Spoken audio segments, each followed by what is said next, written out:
success.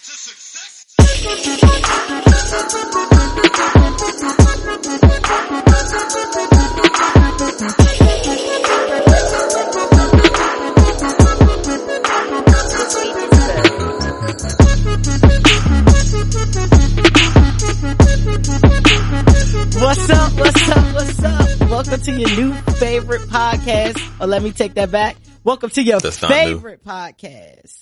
The Ain't Shit Show, the home of booze, views, and unpopular opinions. I want to thank y'all for joining us for episode 86. Yeah. Hell yeah. Just straight, yeah. Hell yeah. Hell yeah. My name is Fresh and I'm one half of the pod gods, and with me is the best man in all the podcast land, my right hand man, Mr. B. Hola. What's poppin'? Greetings. Hope you're doing well on this fine Thursday whenever you hear this, Tuesday when we record it, as always. What's up, man? How are you? We are back. I kind of feel like, I guess because we didn't record 1 week, then we recorded the Chatty Patty podcast. I kind of feel like we've been gone, or I feel like that. How you feel? You miss our people or what? Yeah, man, yeah, we was down last week. I mean, it was weird because it wasn't traditional way that we record, so it was a little different, but it was dope. But otherwise, everything's great. Yeah, life is copacetic, as they say in the 70s.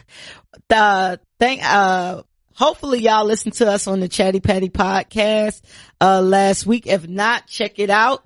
It's dope. The Chatty Patty podcast hosted by Dice and Shay.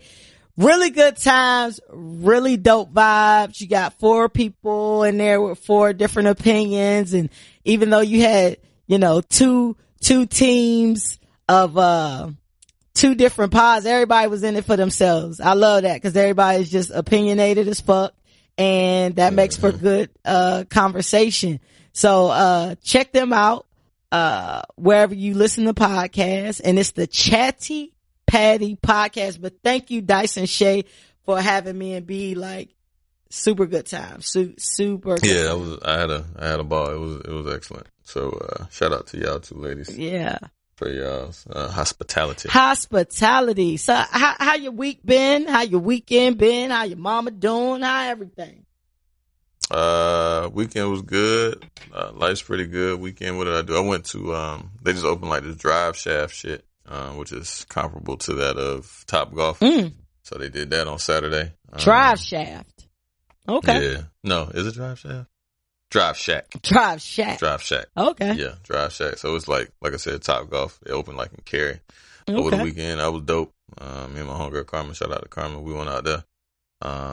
Kicked it for a little bit. Friday, I ain't do shit. I sat on the porch like an old nigga with my friends and drank beer and smoked weed and shot the shit. Hey, that sounds good though. So it was great. Porch action awesome. is great. If you have a porch or a good balcony. And shit. Yeah. Raining, good breeze, you know what I mean? On hot. It was excellent. So nice. Had a good time that. And then I ain't really do shit else. You know what I mean? Like I think what I do the weekend before last. Weekend before last I had a what did I do? I went to a cookout, good old cookout. Always a good move. So I just been chilling, enjoying the last few days of the summer. How about yourself? Yeah, that kind of makes it sad because Labor Day weekend is the unofficial end of summer, and kids start going back to school and kids went to school yesterday. Shout out to my kids. Shout out to all the kids, but specifically mine and especially mine. Shout out to B kids and other kids who went to school willingly and unwillingly. Yeah, praying for a positive school year. Nice. No fucking wild shit going on in any of the schools across this fine nation. Yeah. So just, productive years for everybody, learning, getting better. It's crazy because all that good shit. I was talking about school and we're actually going to talk about school a little bit later in Free Smoke. But, I was talking about school to a coworker and, we were talking about the fact that when I was in school, in high school, I'm trying to think, did we have it in middle school, junior high school? I went to a junior high school. So talking about having like metal detectors, right? And like back in the day, like we had like metal detectors, security guards and all that shit. Like, and nothing ever happened like inside the school. You know what I'm saying? I'm just like, yo, like, if we had that way back then, why don't all these schools have it now? Yeah, that's true. To protect. Well, y'all was in a black school, so. Right. But black schools ain't where shit popping off at. You know what I'm saying? That's what I'm saying. Right. The stigma associated with blacks is that we're so violent and all that X, Y, and Z. Right. But school shootings happen in fucking upstate Connecticut or some stupid shit. Or where the fuck was Sandy Hook at?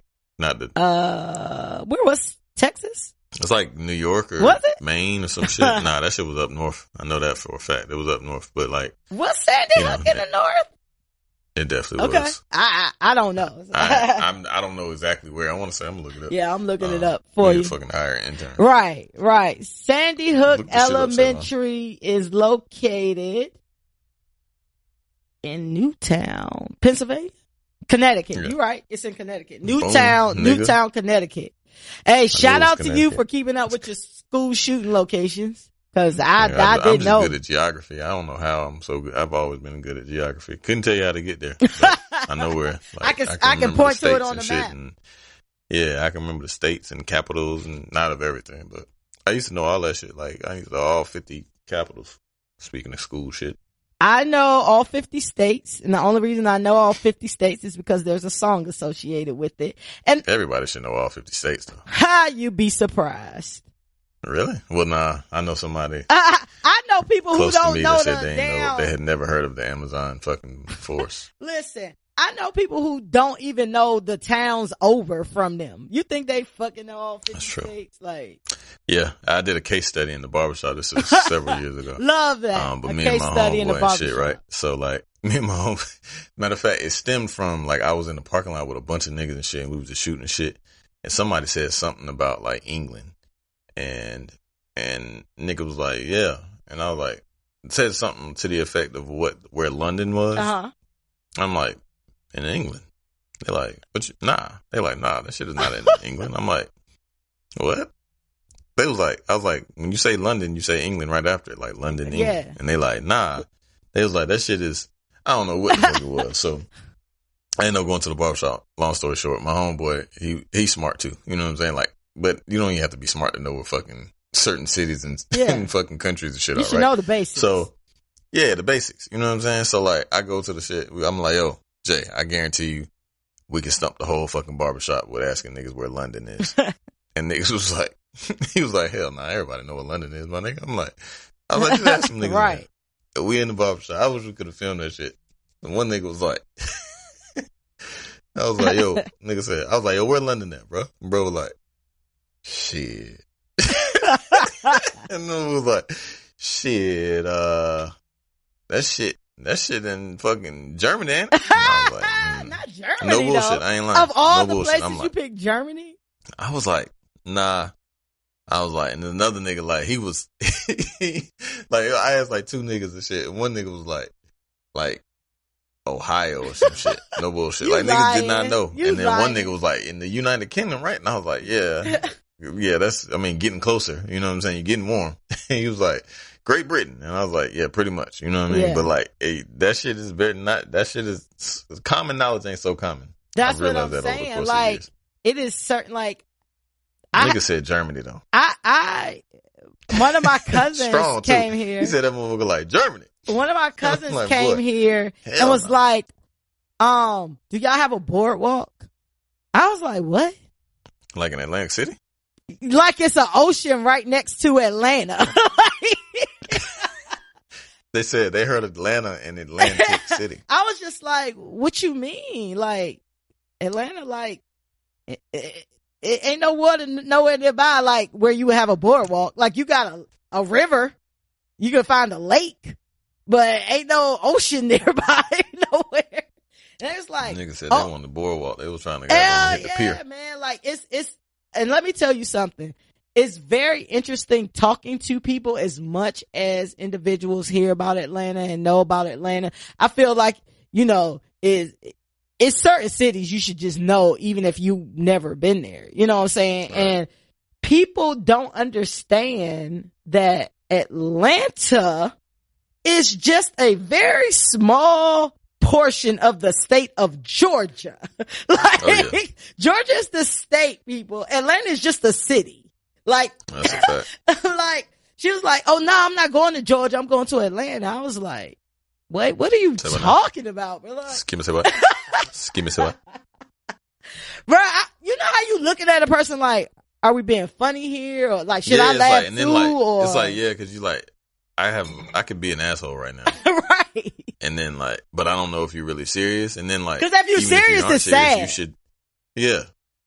I mean, cause if you are serious, it's sad. Let me rephrase that. Yeah, like. Yeah. And if you're not serious, then that was a bad joke. Right. You know what I mean? Like, correct. But motherfuckers, when you say some shit like that, like, motherfuckers be on some shit. You know what I mean? But, hey, you know, listen, motherfuckers, reading is fundamental. That you find, common knowledge, like I said, ain't that common. And things that I find, like, that I just know that I feel like everybody else should know that I don't think is very difficult to, or you should have heard at one point or another in your fucking life. Like, I don't know. But I mean, hey, you learn something new every day. You do. I guess I learned some shit that somebody probably already knew too. So, you know, it is what it is. Hey, but it'll be different if it's some shit that's like everyday shit, but I get it. Like molecular structures and shit. I find out about that tomorrow. But if like, nigga was like, you know, the stoplight, when it's red, it means you're supposed to stop.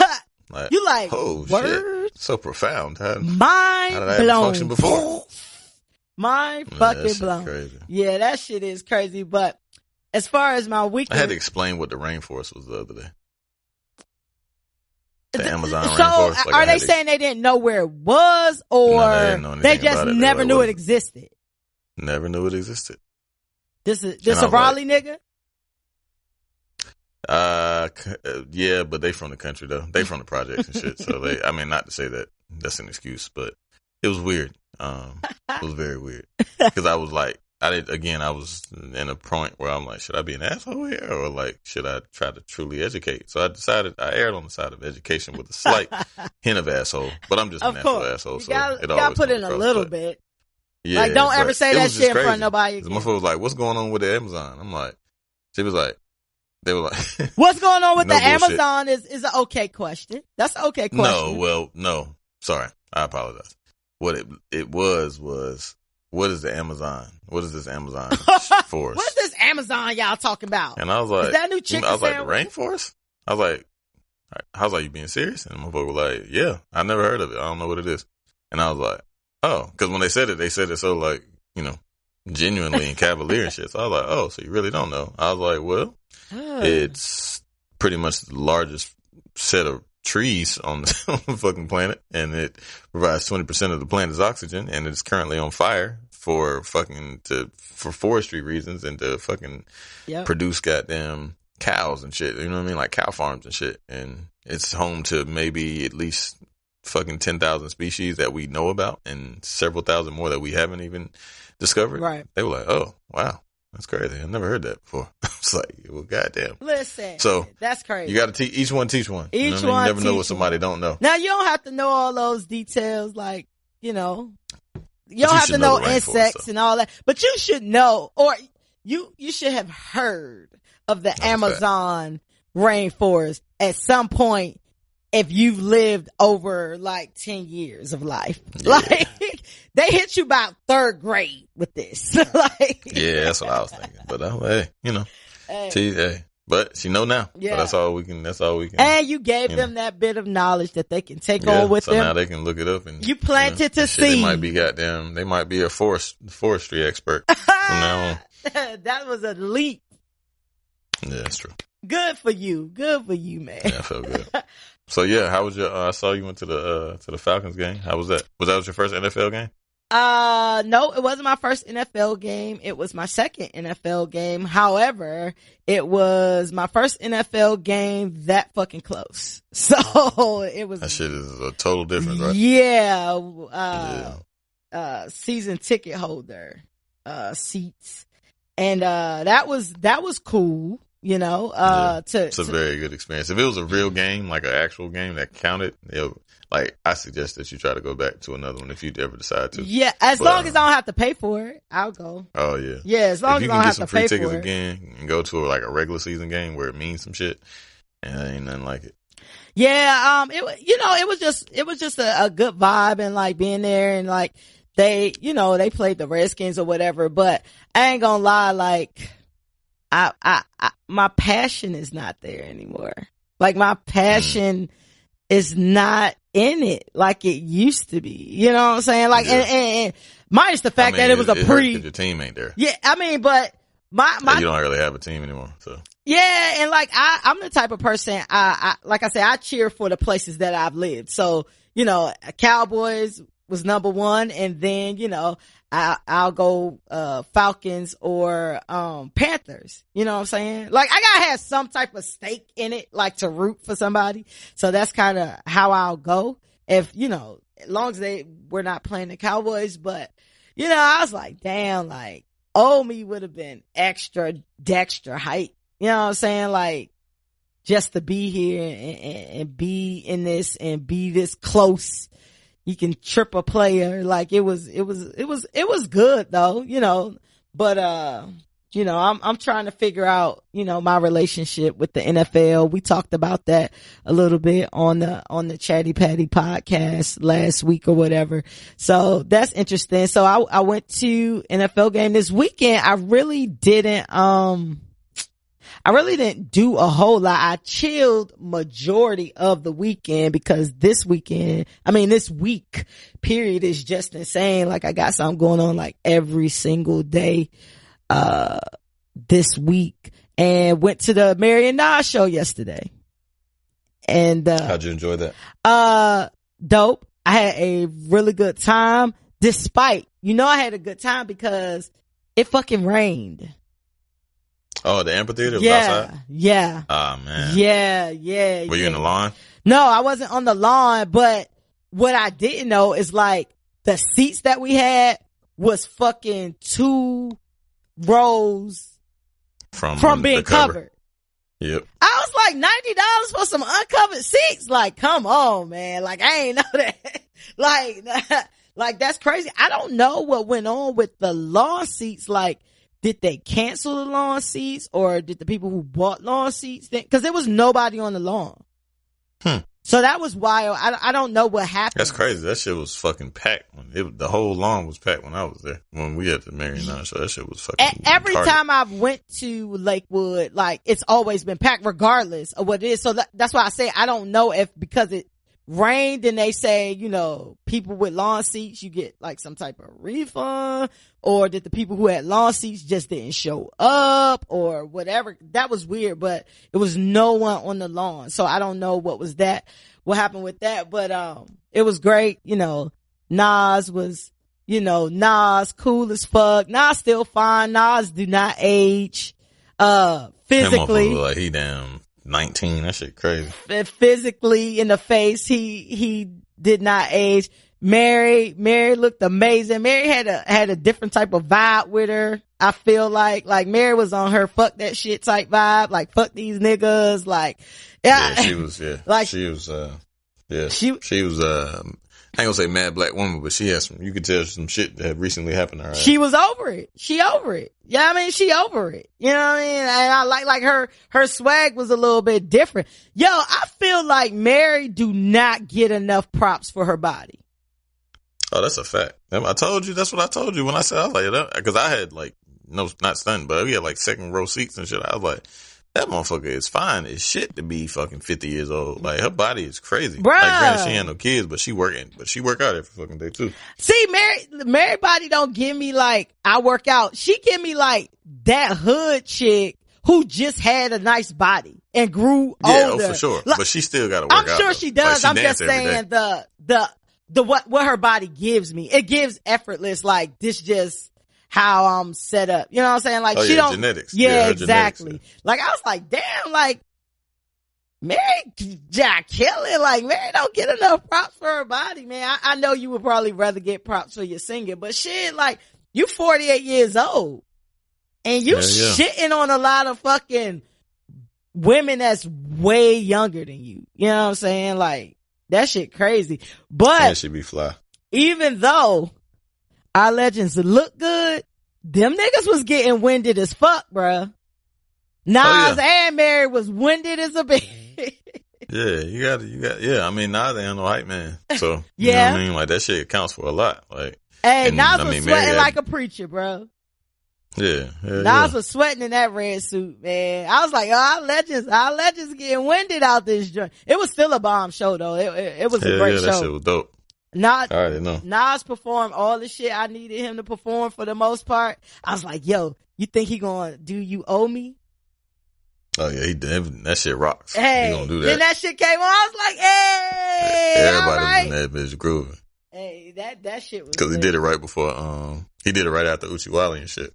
Yeah, I think he should have rocked Uchiwali a little longer though. Like that was a really. He should at least did his verse from Uchiwali. I think. Yeah, it was a couple joints on the Mary and Nas side where I was just like, oh man, come on, you was supposed to let that rock out like a little bit longer because that shit was going in, bro. That shit was going in, but. You know, had a really good time. On Wednesday, I'm going to this wind down event, and it will be Kiki Wyatt and SWV. Oh man, what you think about that? We got some voices out there, bitch. Yeah. So you'll see what good singing is. Oh, hey, you talk about all your people. All people been hitting me like, Bill fucking tripping on that Mary shit. Like, nah, yeah, nigga, people was hitting me about the Mary shit and about the pop shit. Like, no, B Hill really got to know. B Hill playing if he don't know pop is a genre of music. Like, nah, fuck all y'all. And look. Be the type of nigga that'll look that shit up and still won't admit to that shit. Like, Mary can't sing and pop we are pop, nigga. We made pop. We're the fucking popular genre. We are the popular genre. Shout out to Missy for last night's music. Oh, did you watch that? Award. Did you watch it? I didn't. I don't even know what the fuck. I was watching Power like a lame. But it was actually pretty good. They got some corny parts, but it was pretty good though. I heard she brought out the, yeah. I'm gonna watch it on YouTube. Yeah, I wanted to watch the tonight. part. I didn't have time today because I wanted to kind of catch up on the highlights, before we recorded, but I just. Yeah, cause it sounded like it was pretty black. Like they had a whole New Jersey set and Naughty by Nature and shit. I was like, damn. Shout out to MTV for finding, like, recognizing. Yeah, they did a New Jersey. Yeah, they did a New Jersey set. I heard about Queen Latifah and all them was rocking and shit. That's hard. Hey, they know who gonna bring it in. They know who gonna get Twitter popping. Cause Twitter ain't popping during the Country Music Awards or the AMAs or none of that shit. Like, when we know, you know, black music is gonna be on the forefront, we get shit popping. You know what I'm saying? So they gonna have to do that. How did Lizzo? Oh, you didn't see it. I was gonna say, how Lizzo do? From what the clip I saw, she smoked that shit. We said Lizzo a star. You heard it here. Lizzo is a fucking star. That's easy. I saw her in like 2 commercials too, like over the past week. They love Lizzo. Lizzo is definitely a star. I think Meg Thee Stallion kind of clapped back at Charlamagne a little bit because Charlamagne was questioning, which I have the same question to be completely honest, how you win a music video award without a music video for Hot Girl Summer. And the shit only been out like 2 weeks. Yeah, that's pretty interesting. Yeah, that's definitely like popularity contest, I guess. Mm-hmm. Over there, you trying to get Meg on the show. You know what I'm saying? You know you got Cardi. You know what I'm saying? You that's why I just be like with some of these people that just I get like what awards mean from a money standpoint. You know what I'm saying? Like, you can always up your price when you are Grammy Award winning, you know, Academy Award winning, you know what I'm saying, Tony Award winning, or even nominated. Like, you can up your price for that. Excuse me, I'm sorry, y'all. Bless you. Thank you. But I don't see why people get so worked up as far as certain award shows actually being about talent. And I'm not saying that Meg is not talented, but what I'm saying is, like, Hot Girl Summer winning that award over all of the other shit that been out like all summer and shit. Like, she won that shit over Nas X, Cardi B, like a whole bunch of motherfuckers who had songs this summer. What you think about that? Shit, I mean, you know, pretty much everything you just said. Popularity contest. They did it. They're strategically. She's like what they call it, industry plant. You know what I mean? She's dope. She's definitely like, but she's, I mean, you know, motherfuckers got a lot of money behind her, so they're gonna put her in the right positions. You know what I mean? To make sure that she pop. So yeah. They said her and Tommy look alike. Tommy from Love and Hip Hop. That's what they said it. They said, I found my twin. They kind of do favor though. I could give a relation, combo. A relation, like cousins. Yeah, I can see that. Those eyes, you know, they got like them. It's like they nose, their eyes and their nose is like mad close together, and they kind of got like that hump in their nose a little bit. They both pretty. I think Tommy's a little bit prettier, but they both bad. I don't know. I think Tommy's surgically enhanced. But, oh yeah, Tommy's surgically enhanced a lot. Yeah, Tommy be fresh though. She be killing hoes. I like Tommy, but she's self-destructive. You know what I mean? Like, yeah, for sure. And she was. I'm hoping she get it together, because when she on her shit, she sound like she know what she talking about, but she alcoholic, intelligent, shit like that. Yeah, and whatever else. Yeah, I mean, I just like intelligence. Period. I don't really care where it comes from. I just like you to be able to have a solid opinion about something. And, intelligence means nothing if you don't use it. So it doesn't matter. But yeah, I can see how they could be relatives out here. Wanted to get into before I get into that, I said I was going to see SWV, so I'm interested to hear Coco voice. Coco can Coco sing? Fuck yeah, she's one of the. I'm like, God damn! Like I thought you was about to say some other even compare, unpopular opinion. Put Mary J in the I'm same. not comparing them. I'm not. They couldn't even be in the same high school together. Because I don't even think you can really compare Kiki and Coco. Yeah, you can. You definitely can. They have that that high range, that high that's kind of not nasally, but like just like that high octave. I guess what sopranos or tenor or whatever. I don't even know. Soprano is the high. They both hit crazy runs. Hell yeah, they definitely. That's what you like runs. I told you. Y'all runs know is here crazy, runs. But that, in addition runs. to being able to sing, like just having runs don't make you be able to sing. But exactly, like they can hit runs that mean like that just make shit sound crazy. You know what I mean? So they're leaps and bounds. Like they 3-4 laps. I'm not even talking about Mary no more. I'm talking about Coco and Kiki. I'm just saying, but like when you ask me that, like they can't even be compared. Like I think Mary is just different. Like I think it's just different. We ain't gonna get back into this. Yeah, we ain't gonna believe that point. It's interesting. Kiki and Coco are definitely like Kiki's probably one of the most amazing vocalists of all. That's why I feel like Kiki and Coco can't even be compared to each other. Nah, but Coco can sing like shit. No, Coco can. First of all three of them can sing to me, but Coco can sing her ass off. You mean SWV? No, Mary, Coco, Kiki, asshole. Oh, okay. I was like, cause we're talking about SWV, so. Them bitches can't sing neither. But Mary sings just a little bit better than like Lily and Taj. I'm not gonna let you bait me, but I'm interested to hear both of them. Have I seen SWV live before? I'm not even sure. I don't think I ever have. It's crazy because we were talking about concerts and shit like that. I'm like, damn, like I done lived so much life that I forget shit. Like I don't know, like damn, like have I? Because on Thursday I'm going to this throwback party. I think it's a Kenny Burns party, and it's called Cassette, and Drew Hill's supposed to be performing. That's hard. And I don't think I've seen Drew Hill in person. I could be wrong. I gotta go back in my memory bank. But I don't think I've seen Drew Hill since they became like the Drew Hill that we know.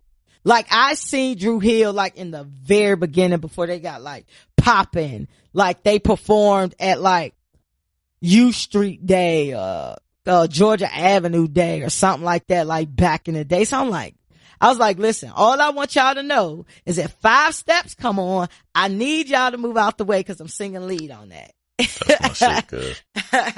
I love Drew Hill. Drew Hill, that shit, yeah. Like, fuck what you talking. Like, Jagged Edge is my all-time favorite R&B group, but Drew Hill is, them motherfuckers is up there. They got some shit. I fuck with Cisco and fucking Nokio and, what's Fat Boy name? Cisco, Nokio, Woody, and Jazz.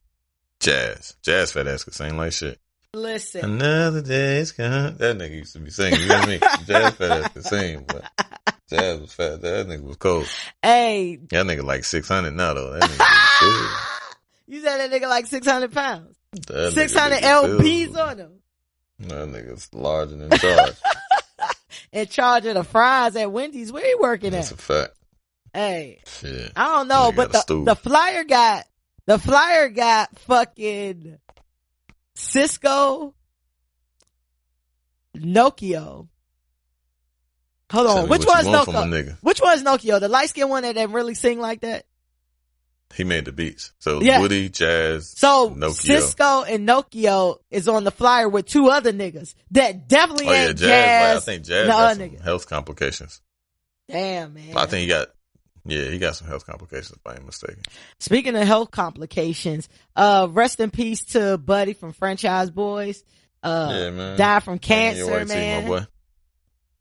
That's sad. You a Franchise Boys fan? I used to fuck with the Franchise Boys. That whole Lean With It, Rock With It era was my shit. So yeah, I used to fuck with them niggas. They had a dope album. Like, their first album was pretty dope. Shout out to Y. Y used to give me all the music. When we worked at Blue Cross and shit, that motherfucker used to have the little zip files. Y was my dog. She had all the fucking music. A lot of shit I would have never even heard if it weren't for Y. She used to just send me fucking 10 albums at a time and shit.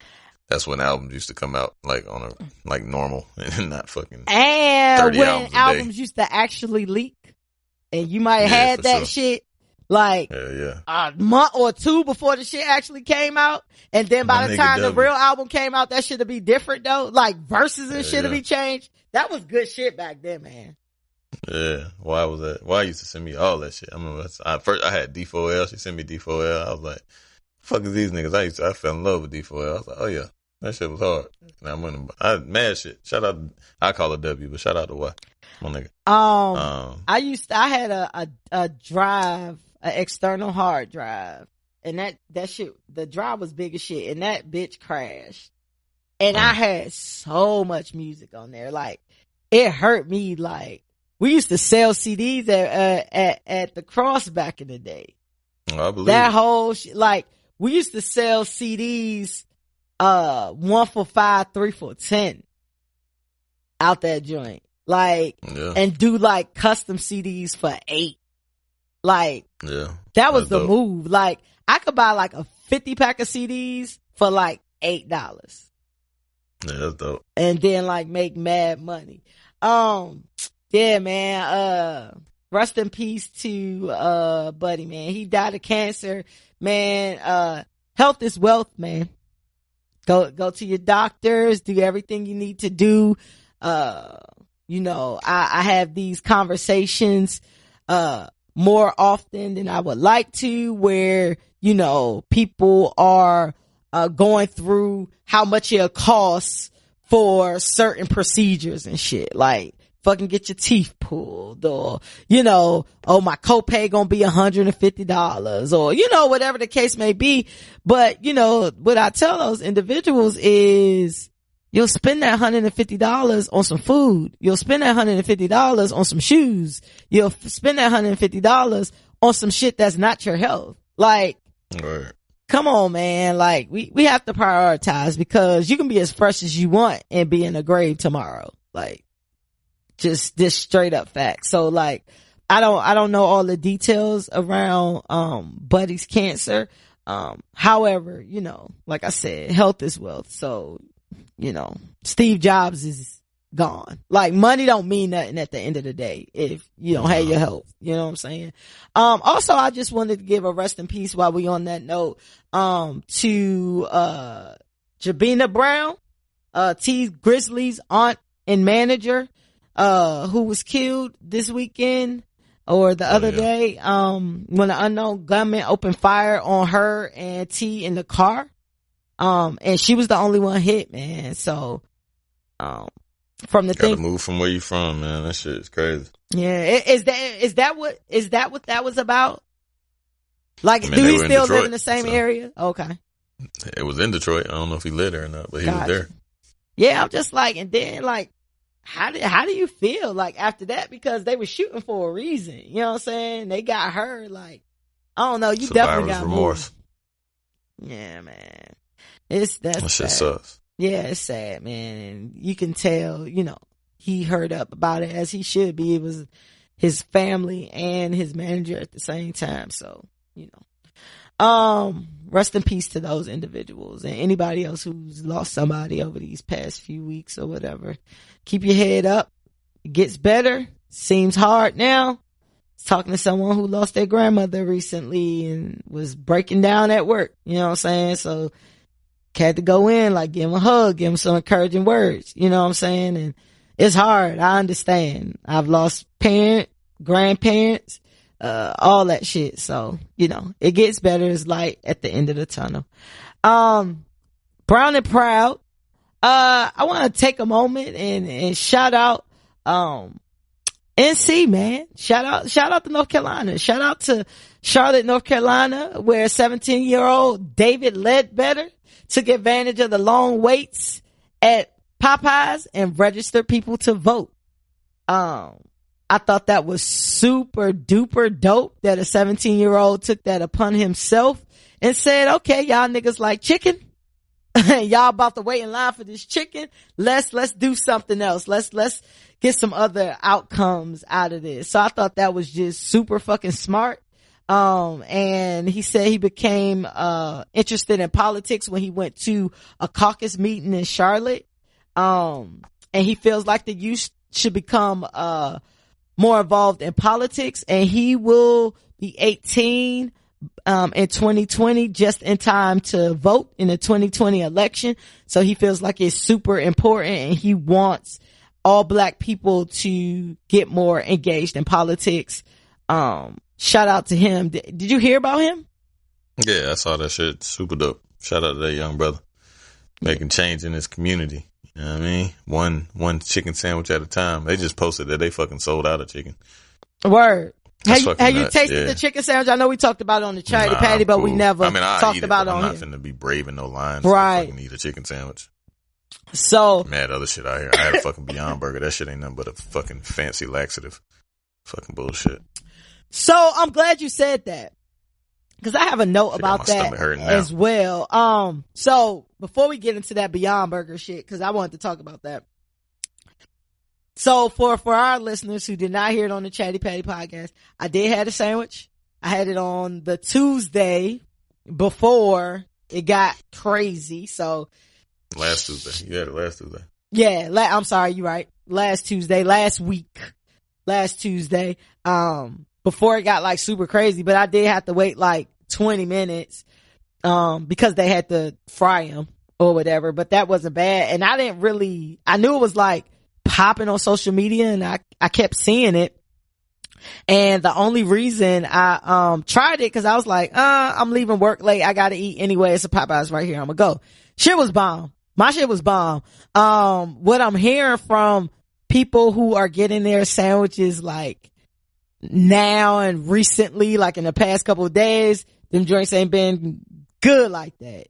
And cause you know, once they start frying shit up, a bunch of like mass producing it, and then you know, these Popeyes workers, they over it. So they not putting the TLC in the sandwich like they normally do and shit.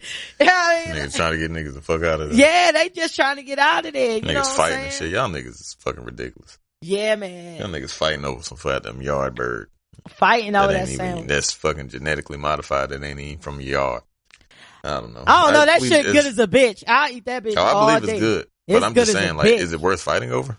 Ain't no food worth fighting over unless it's the last food on earth. That's my part. Like, that's my point. Like, man, we fall victim to some, like, you know, I mean, enjoy the sandwich. I want people to enjoy whatever the fuck they want to enjoy, but goddamn, like, fighting and shit. Now we all on social media looking crazy. Like, so all the publicity that we've given them, in addition to the fucking millions and millions and millions of free fucking advertising, over $23 million. A laugh track to this shit where niggas is beating niggas up and fighting, jumping through goddamn windows. Like, come on, my nigga. Like, it's not even that serious, bro.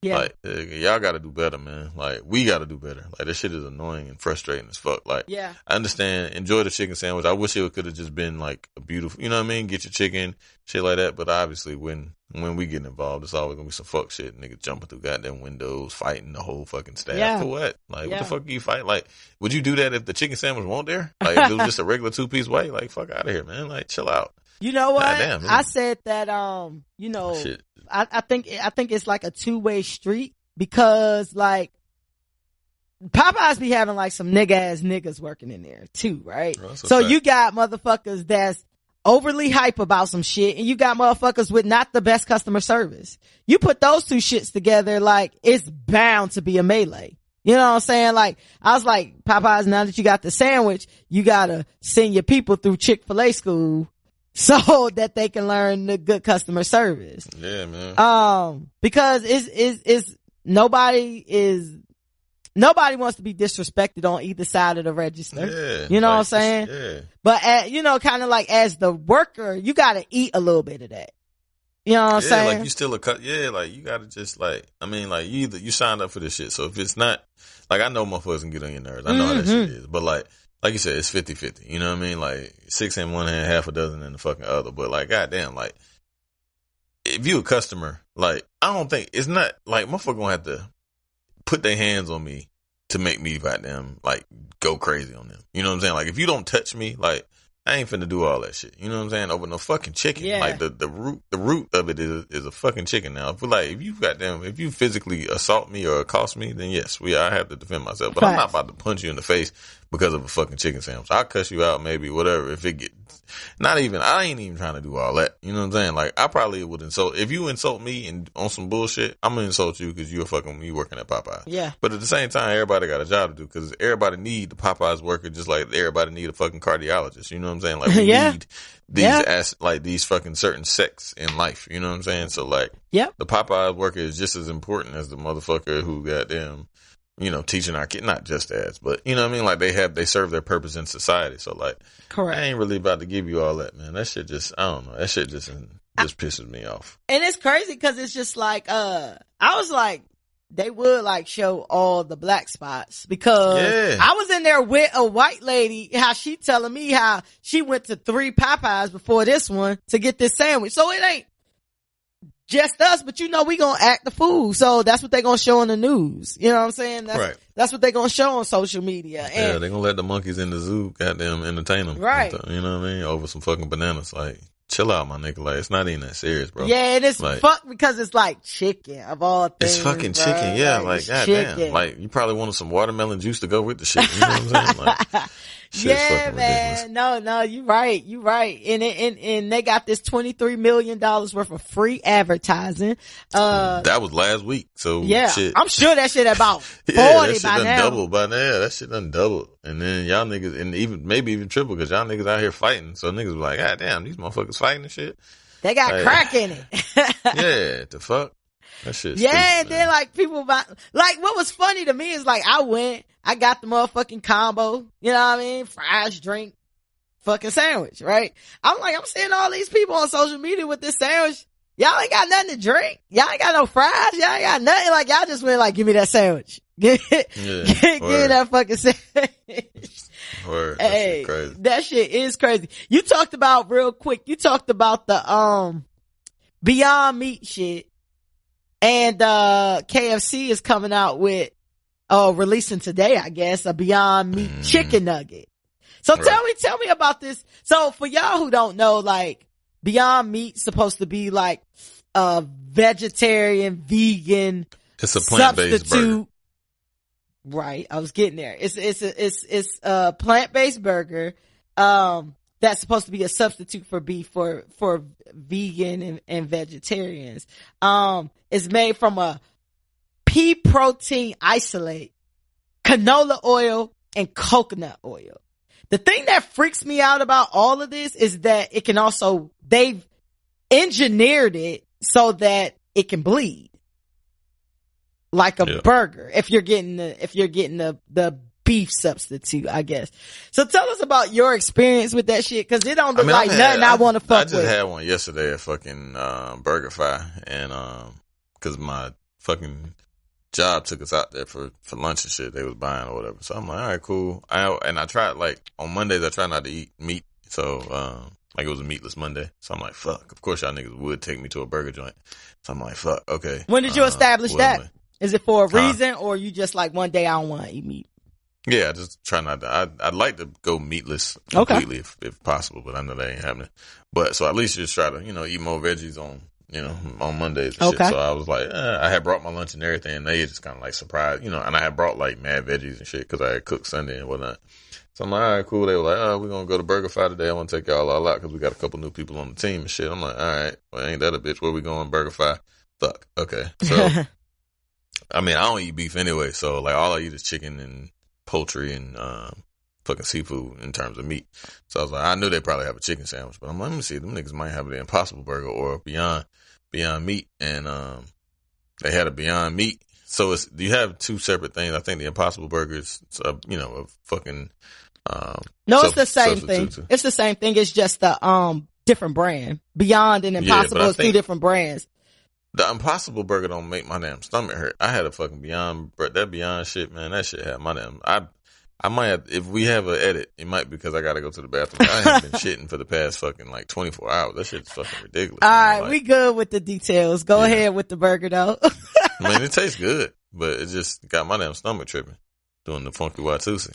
So. Yeah, so like I was reading about the shit, like, so my whole thing about like shit like this, like they was talking about Beyond and Impossible and all of that shit, and they like, the shit is like literally engineered like in a lab, and you know what I'm saying, like it, like this pea protein isolate or whatever, it's like a powder shit that they then make into this shit. And they were talking about how like the shit ain't really no healthier. It's just a substitute. You know what I'm saying? Like, and like the one thing that like the nutritionists always say like that sticks with me is just like anything that's food, like eat that. Like that's gonna always be better than like this other shit. Like it's different between like a veggie burger, right? Than this shit. Like this shit kind of creeps me out, B. Like after reading about it and what it's made out of, I'm just like, and it bleed, like, and y'all made that to be an effect so that people feel like, you know what I'm saying, they're eating like a real burger. You know what I'm saying? So I just be like, you know. First time I seen it, it was on Wahlburgers and shit, and it was one of. That's still a show? It was. I don't know if it's still on or not, but this was several years ago. And the first time I seen it, like they had two burgers and they ain't even tell dude which one was which. You know, like the owner, Mark Wahlberg, little brother or older brother, I don't know which one it is, but anyway, he got obviously Wahlburgers is a huge restaurant chain with burgers and shit. Right. So they brought it like that company, because Mark Wahlberg, of course, bought into it because he's fucking gazillion fucking there. Yeah. But they brought it into the shit to see if they wanted to put it on the menu, and dude couldn't tell, what the difference was in between the two. So from that point on, they go through the whole plant and shit and how they make it and all that. And I was like, well, shit, I'm interested in doing it, see what it do. I mean, it tastes good, but that shit just tastes like meat. Pretty much. It tastes like a turkey burger. Okay. You know what I mean? Like, it tastes like a turkey burger, especially if it's seasoned well, if it's grilled well, like, depending on how it's cooked. But you can make that shit. Them shits be tasting very, very fucking good. My shit was good as hell. It just fucked my damn stomach up. And it happened more than one time.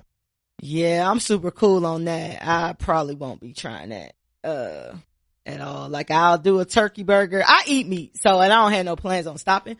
But, I'll, if somebody, like, oh, try this veggie burger or whatever, I'll try that. But, cause soy ain't healthy either. But, not you know what I'm saying? But that, that Beyond shit, I'm like, I'm cool on that. Our genetic makeup isn't, we don't process soy. Like, it's better for other races, but I don't know if it's better, but it's not as harmful on other races as it is on black people. Well, I'll take that to be my argument when I say no. When motherfuckers offer that shit to me. Oh, you ready to get into and it sucks shit? Because I like edamame, and edamame is fucking soybean. Yeah. That shit banging. Edamame is fire. I like edamame, but I eat it so rarely. It ain't. Yeah, ain't something that's, you know what I mean? Something like, I'm like, damn, I gotta cut out the edamame. Like, like I probably eat that shit probably like every blue moon and shit, but edamame is bomb. Shout out to edamame. Edamame. You ready to get into some leadership? Yeah. Lit or shit is our pop culture segment for y'all new people, and this is where we talk about all the fuck shit on your timelines. What are you getting into today? What is your drink of choice? My stomach hurt. You drinking what? Ginger ale. Damn. Damn. Bro, I'm telling you, my shit has been the Rocky Rivers rolling. Shit's fucked up. Damn, ain't shit like that, cause I was in a meeting. That's the worst. Like, shout out to all my corporate thugs out there that when your stomach start tripping and you in the meeting and you don't want to be the one that like leave out cause you got to shit or use the bathroom, but you got to thug it out and just like hope that shit go through. That was me today. Oh, well, I thug it all day. Like I thug it all day unless I'm in pain. Yeah. I hate shitting in public bathrooms. Yeah, I dig it. I do too. Cause especially like I work with white people and like white people don't use fucking seat covers and shit. Like they just plop their damn narrow ass right on the damn, germs, what germs? Herpes, it's just weird for me, man.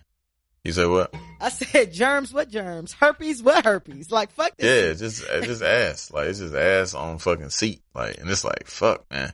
I be in that motherfucker. I go in there with a goddamn, like a meth lab. I mean, that motherfucker with the damn goggles and the damn Clorox wipes and all that shit. I be goddamn getting my shit together. Fuck that. Then I put the seat covers down. When I saw a white girl in a club do a line of coke off of a toilet seat, I was done. Oh wow! You put your nose and your face on a toilet seat? Oh hell no! Crazy. That bitch, they ain't have no dollar bills. Like, bitch, you ain't no dollar. It would ain't much better, but either way, your coke was on that toilet. I guess you don't care where your coke at because it's still gonna be coke once it get in your nose. But and that was crazy. I'm like, it could have been some shit on there, bruh, or some pee. You know, like especially in the boys' bathroom, like, and a lot of bitches be like hovering, so they, you know what I mean, like they got good aim, but shit, splash is still splash shit that happened. Yeah, that's a fucking all that fecal matter. Shout out to niggas who know what fecal matter is. That bitch sniff fecal matter. Yeah. Oh. Anyway, well, while B is on the while B is stomach is fucked up for the unofficial end of summer, I decided to end summer with Fresh-tastic. B, do you remember what that was?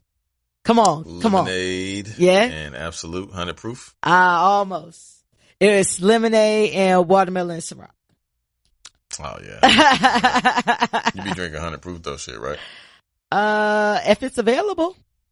Oh yeah. That's only 50% alcohol. I was about to buy some Jack the other day and they had some limited edition Jack. I don't know if y'all know how proofs work, but you basically cut the proof in half. That's the percentage of alcohol that's in something.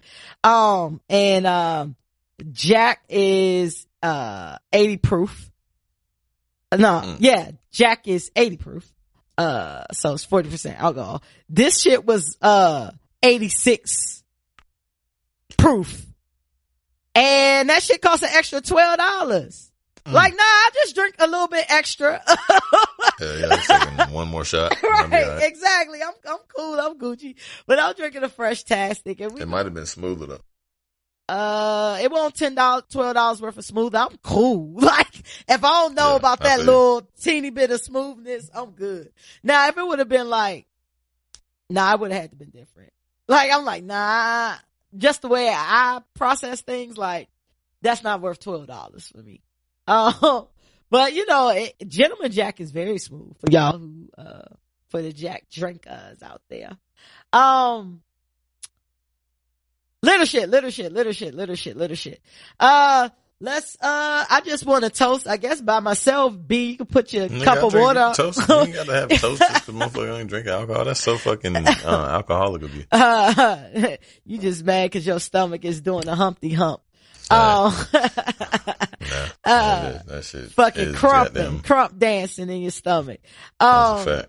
But let's just, give a shout out to the end of summer and get into a man who's always entertainment. Who other than Dame fucking Dash? Dame Dash can always give you some entertainment, I feel like. Dame is that. Dame is entertaining. I fuck with Dame though. Dame was on the No Jumper podcast, the other day. And of course, when Dame is in the building, naturally people are going to ask about Jay-Z. And they asked Dame about the deal with Jay-Z partnering with the NFL on the halftime show and these social justice strategies, etc. And Dame went into his Dame shit. You know what I'm saying? He basically said that he doesn't know the details about the deal, but it's not anything new. Jay always moves in the interest of himself. You know what I'm saying? He said that Jay basically has always been like a backstabber, and he brought it back to the Rockefeller days and how the dismantling of that went about. He said that Jay can do the things that he can do because of Beyonce. Some other interesting takes from that interview. He really was caping for Kanye, which was very interesting, and said that Kanye has done more for fashion than music. He talked about the fact that music, he feels like, is a young person's game. How bigs don't fuck with him. For y'all who don't know, that was the third member of Rockefeller, the third owner, Rockefeller, CEO of Rockefeller. And he won his royalties from Reasonable Doubt. What did you think about the interview? What are your thoughts on that particular Dame Dash interview? I thought it was good. The whole interview is really good if you want to check it out. Dame always gives great interviews, in my opinion. Always giving game. Delivery's a little harsh, but I'm an asshole, so I ain't really tripping. Incredibly intelligent, to me. But as far as the Jay shit, I think that shit was, is it time for him to stop talking about Jay? I know that he's being asked. It's kind of hard for him not to talk about it. But it's a lot of things when people say something, they be like, oh, I don't want to talk about that. Or it is what it is, and then they move on. You know what I mean? Like, you don't necessarily. I feel like basically Jay is the draw for Dave.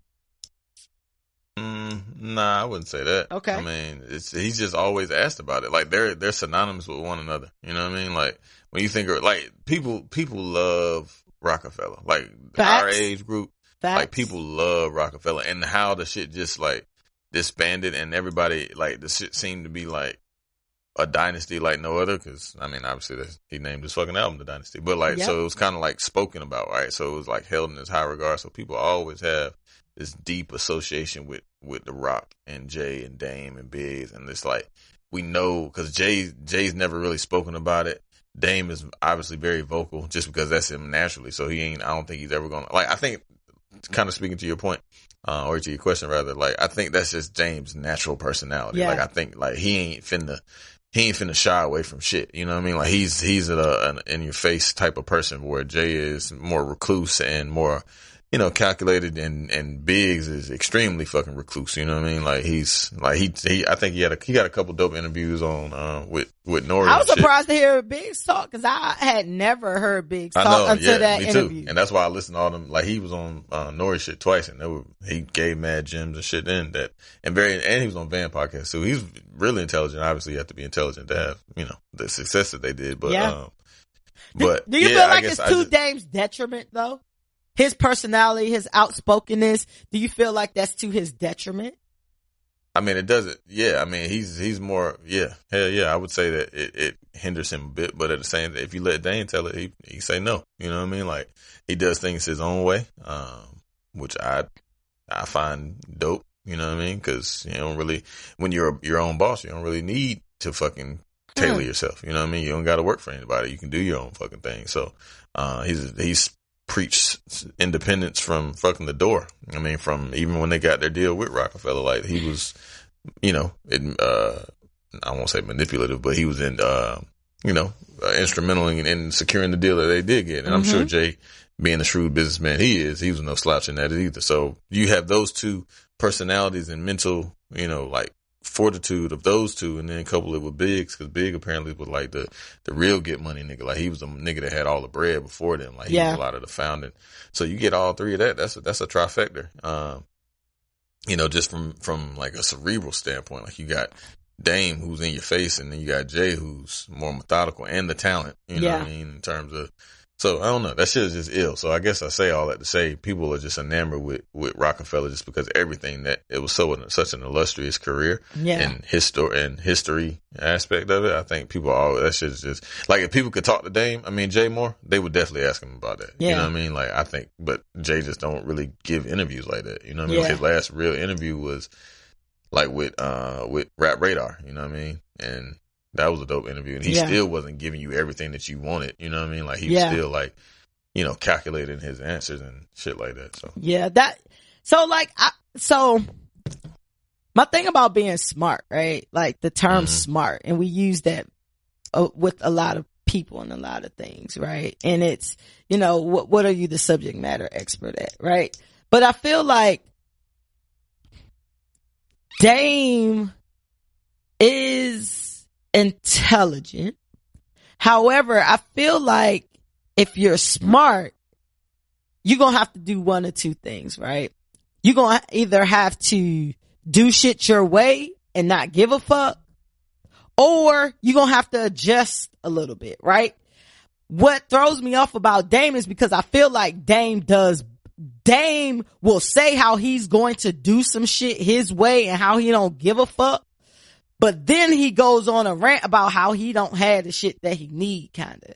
You know what I'm saying? Like, or how, you know, people holding him back and ain't letting him get like certain shit. You know what I'm saying? It was kind of like when he was caping for Kanye, like, I kind of made the correlation of, when Kanye was talking about, you know, he got all these talents, he got all these ideas, he just need the infrastructure, he need this from somebody else in order, you know what I'm saying, to make shit happen. And I'm just like, Dame, if you going do your shit your way, cool, do your shit your way, but you can't then slam everybody who's not doing shit your way, that actually has more bread than you. You know what I'm saying? Or has more success than you. And if we're calculating it dollar for dollar, you know what I'm saying? Like, you're going to have to do one of the two, bro. Like, you either going to have to do shit your way and live with that, which is totally fine. Or you're going to have to tailor your approach a little bit, to get whatever else you're trying to get, whether it's more accolades, whether it's more money, whether it's funding, whether it's partnerships, whatever it is that you want. But you're not going to be able to do both. And I think that's the thing about Dame that kind of turns me off. You know what I'm saying? If you're not doing things exactly the way that he would do things, but it's kind of like you low man on the totem pole out of the three. You know what I'm saying? Why would you say that? Because he don't have nearly the amount of money that Biggs or Jay has. Period. I don't know about Biggs. Biggs got bread. He owns fucking Rachel Roy. That's $100 million company. He owned Rachel Roy. Who's wearing Rachel Roy? Oh, white women. That's in Macy's and Belks and fucking Dillard's and shit. Listen, like that. I know you are a firm believer of the internet is not right? I haven't seen anything that would say Dame is worth more than $2 million. Like, I understand. The man said he owns $100 million company, so all I can go is what he tell me. You know what I mean? You can own $100 million company and only own a small percentage of that. That don't mean you don't own it. He said he owns it outright. Did he? Well, if he got money like that, and he's finding a great way to hide it, because nothing is reflecting that. So, you know, and it is crazy because we always had these money conversations, you know what I'm saying? And you bring up like what people did and what people say. I don't give a fuck about what people say. You know what I mean? Like, you can say whatever you want. I can say whatever I want to say. That don't make the shit true. You know what I'm saying? But when like that nigga T-Pain was talking about how he lost that $40 million, and me and you was having that conversation during that time, tell the truth, you would have argued me down that T-Pain had money. Tell the truth. Yeah, I mean, he has money, yeah. Hell yeah. T-Pain said he was at a point where he had to borrow money to feed his children. Yeah. Like, that's no money. Like, that's, you know what I mean? And if we would have been having that conversation, you would have been like, nah, T-Pain got this, T-Pain got that, da da da da da da. And I'd be like, well, this is what shit looking like out here. You know what I'm saying? I just say all that to say, like, you can't go by shit motherfuckers talking about, because even Dame talked about in that interview how he went and he found a bank account with $400,000 in it, and, you know, he needed money, so he took out two. You know what I'm saying? Like, you got millions of dollars like that. Why you need to take out two? Shit, I need mine. Fuck that. I mean, how did you decide I ain't never had too much money. You know what I mean? Like how you decide two? It sounded like you needed it for something. If I had $10 million right now and I found that $200,000 was in a bank account, you think I'm finna close that bitch out? No, I didn't say close it out, but he only took two. Like, out of the four, he took two. The other part he probably thought was either Biggs or fucking or Jay shit. So if that was the case, how you figure two? Why wouldn't you take a third? I don't know. Exactly. That's a good question. So it's just like, you know, basically, like, you gotta go beyond what a nigga say. You gotta, like, read between the lines. Do I think Dame is broke? I don't think Dame is broke by far, but I definitely think out of the three, you know, but I think it's one because, you know, Dame can't get his relationships that he used to have, and two, like, he does use all of his own money for shit. Like, he don't have like a lot of partnerships and shit like that where other individuals don't have to use their own money for their deals. So I definitely believe that Dame's money is tied up in that. But I just feel like at this point in time, like, with this whole Jay shit, like, the same way Jay don't be want to talk about you, like, I just feel like you should be off that shit. It's 15 years later. Like, somebody asked you that question, like, I don't know, man, wish him success. What else you got for me? You know what I mean? That's the way I would do the shit. You know what I'm saying? That's the way most people do it. But he been talking about the shit for 15 years. It look a little clout chasey to me. Mm-hmm. That's how you stay relevant. You know what I'm saying? Because the one, Dame is entertaining. Period. So I always like watching Dame, whether I agree with what he say, I think he batshit crazy, or I feel like he dropping a jewel, cause he can do all three of those things in one interview. But like, would you still be talking about your man? Like, y'all broke up, y'all partnership or whatever? Nah, I mean, I doubt it. It just depends on how much hatred the nigga got for him. He got some shit on his heart that he need to address. Yeah. Like, I think he should. He just made that video, right? Saying he apologized and all that shit. Where was that energy? Is that gone? Was that just for? Shit if I know. Dame is a peculiar cat to me.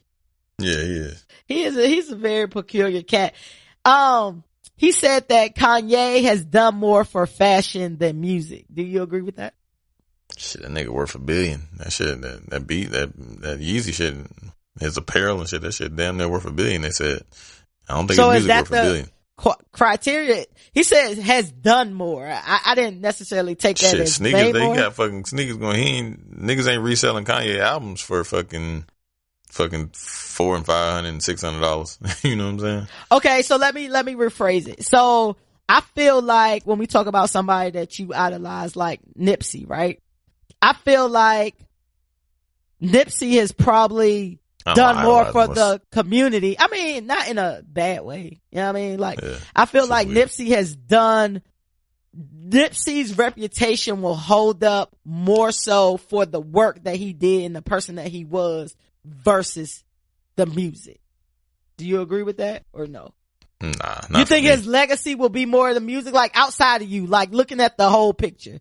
Like, what do you think his legacy will be more held? It depends on who you ask, because like his fans that have been rocking with him for a long time, they'll definitely say the music, just because he has, in my opinion, great music. So, I mean, the impact that he made, you know, just socially, because I mean, he didn't really make a huge impact socially. Like in terms of, I guess, like when you think of like social issues and shit, like he was in the process of making that, but like his music, I guess from a music industry standpoint, he was it all kind of coincided with his music, because he was doing shit that the music industry hadn't seen from an individual independent label standpoint, like selling your CDs for $100 or $100 and shit like that.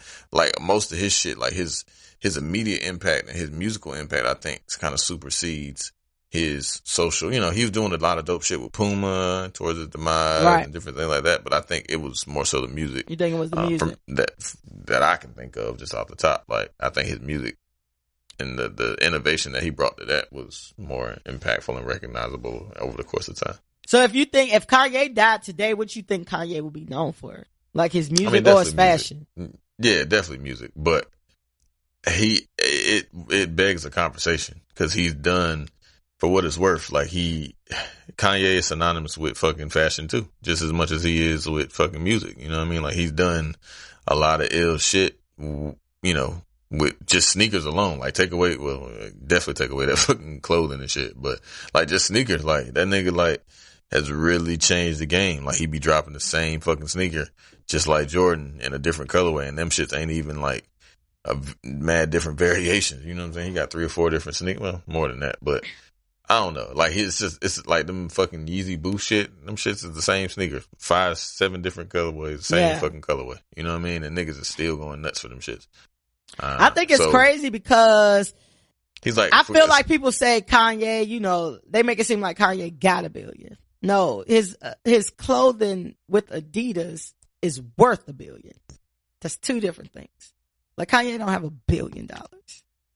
Yeah, like, Kanye's empire still running $1 billion friend. Like, when you have something that's worth $1 billion that's attached to your name, I mean, it's kind of hard to.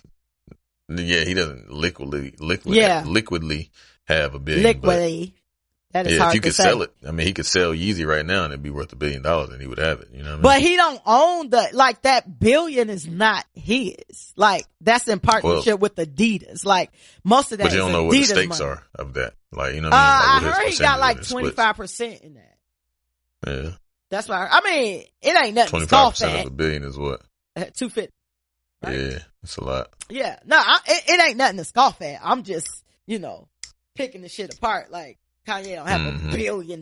You know what I'm saying? Like, they like to spend shit. But yeah, it's interesting that Dame thinks of it that way. And it could be, kind of like the same way you look at the Nipsey shit, because I look at Kanye's music as way more the music that was good, like way more valuable than that trash clothing line that he has.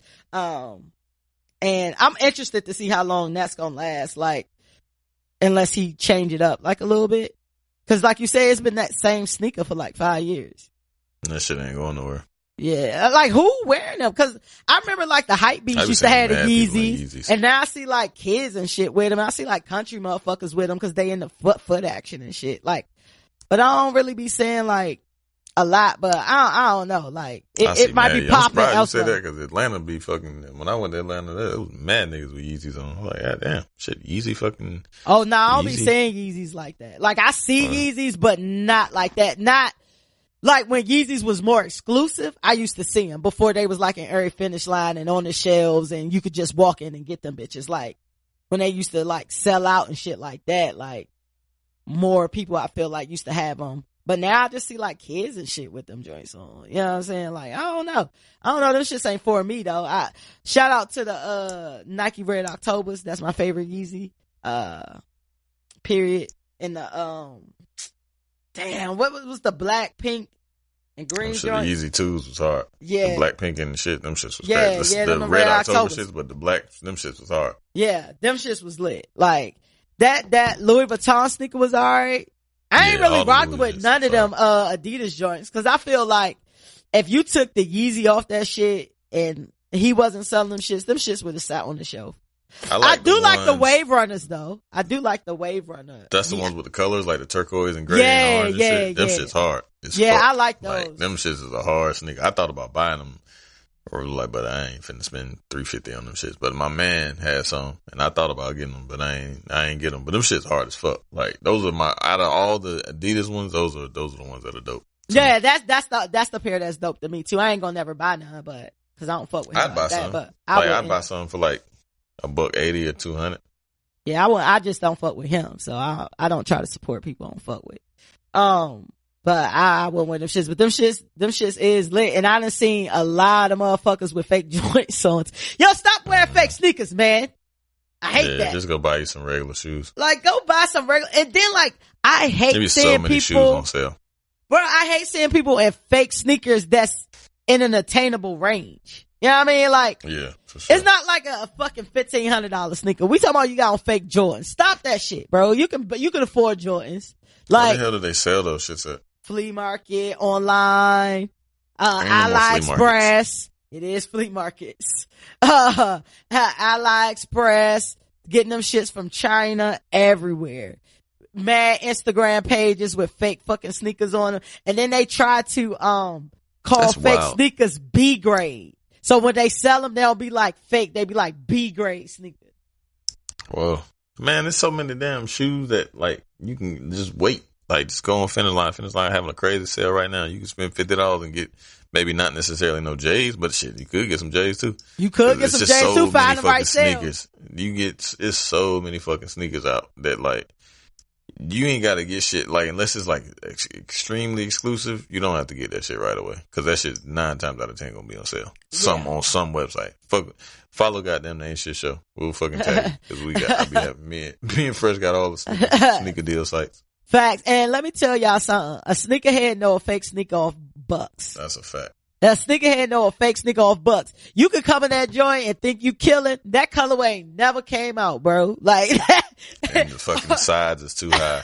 Right. Like my homegirl bought some damn 95s. Them shits I was like, nah, them ain't it. Like those, I was like, this part right here too high. This gray right here ain't hitting. Like the new buck ain't supposed to be like this color. She was like, how the fuck can you tell? I was like, been at it for a while. You know what I mean? You can spot that shit. One of my favorite sneakers of all time. So, and then don't have a sneaker that look extra fucking soft.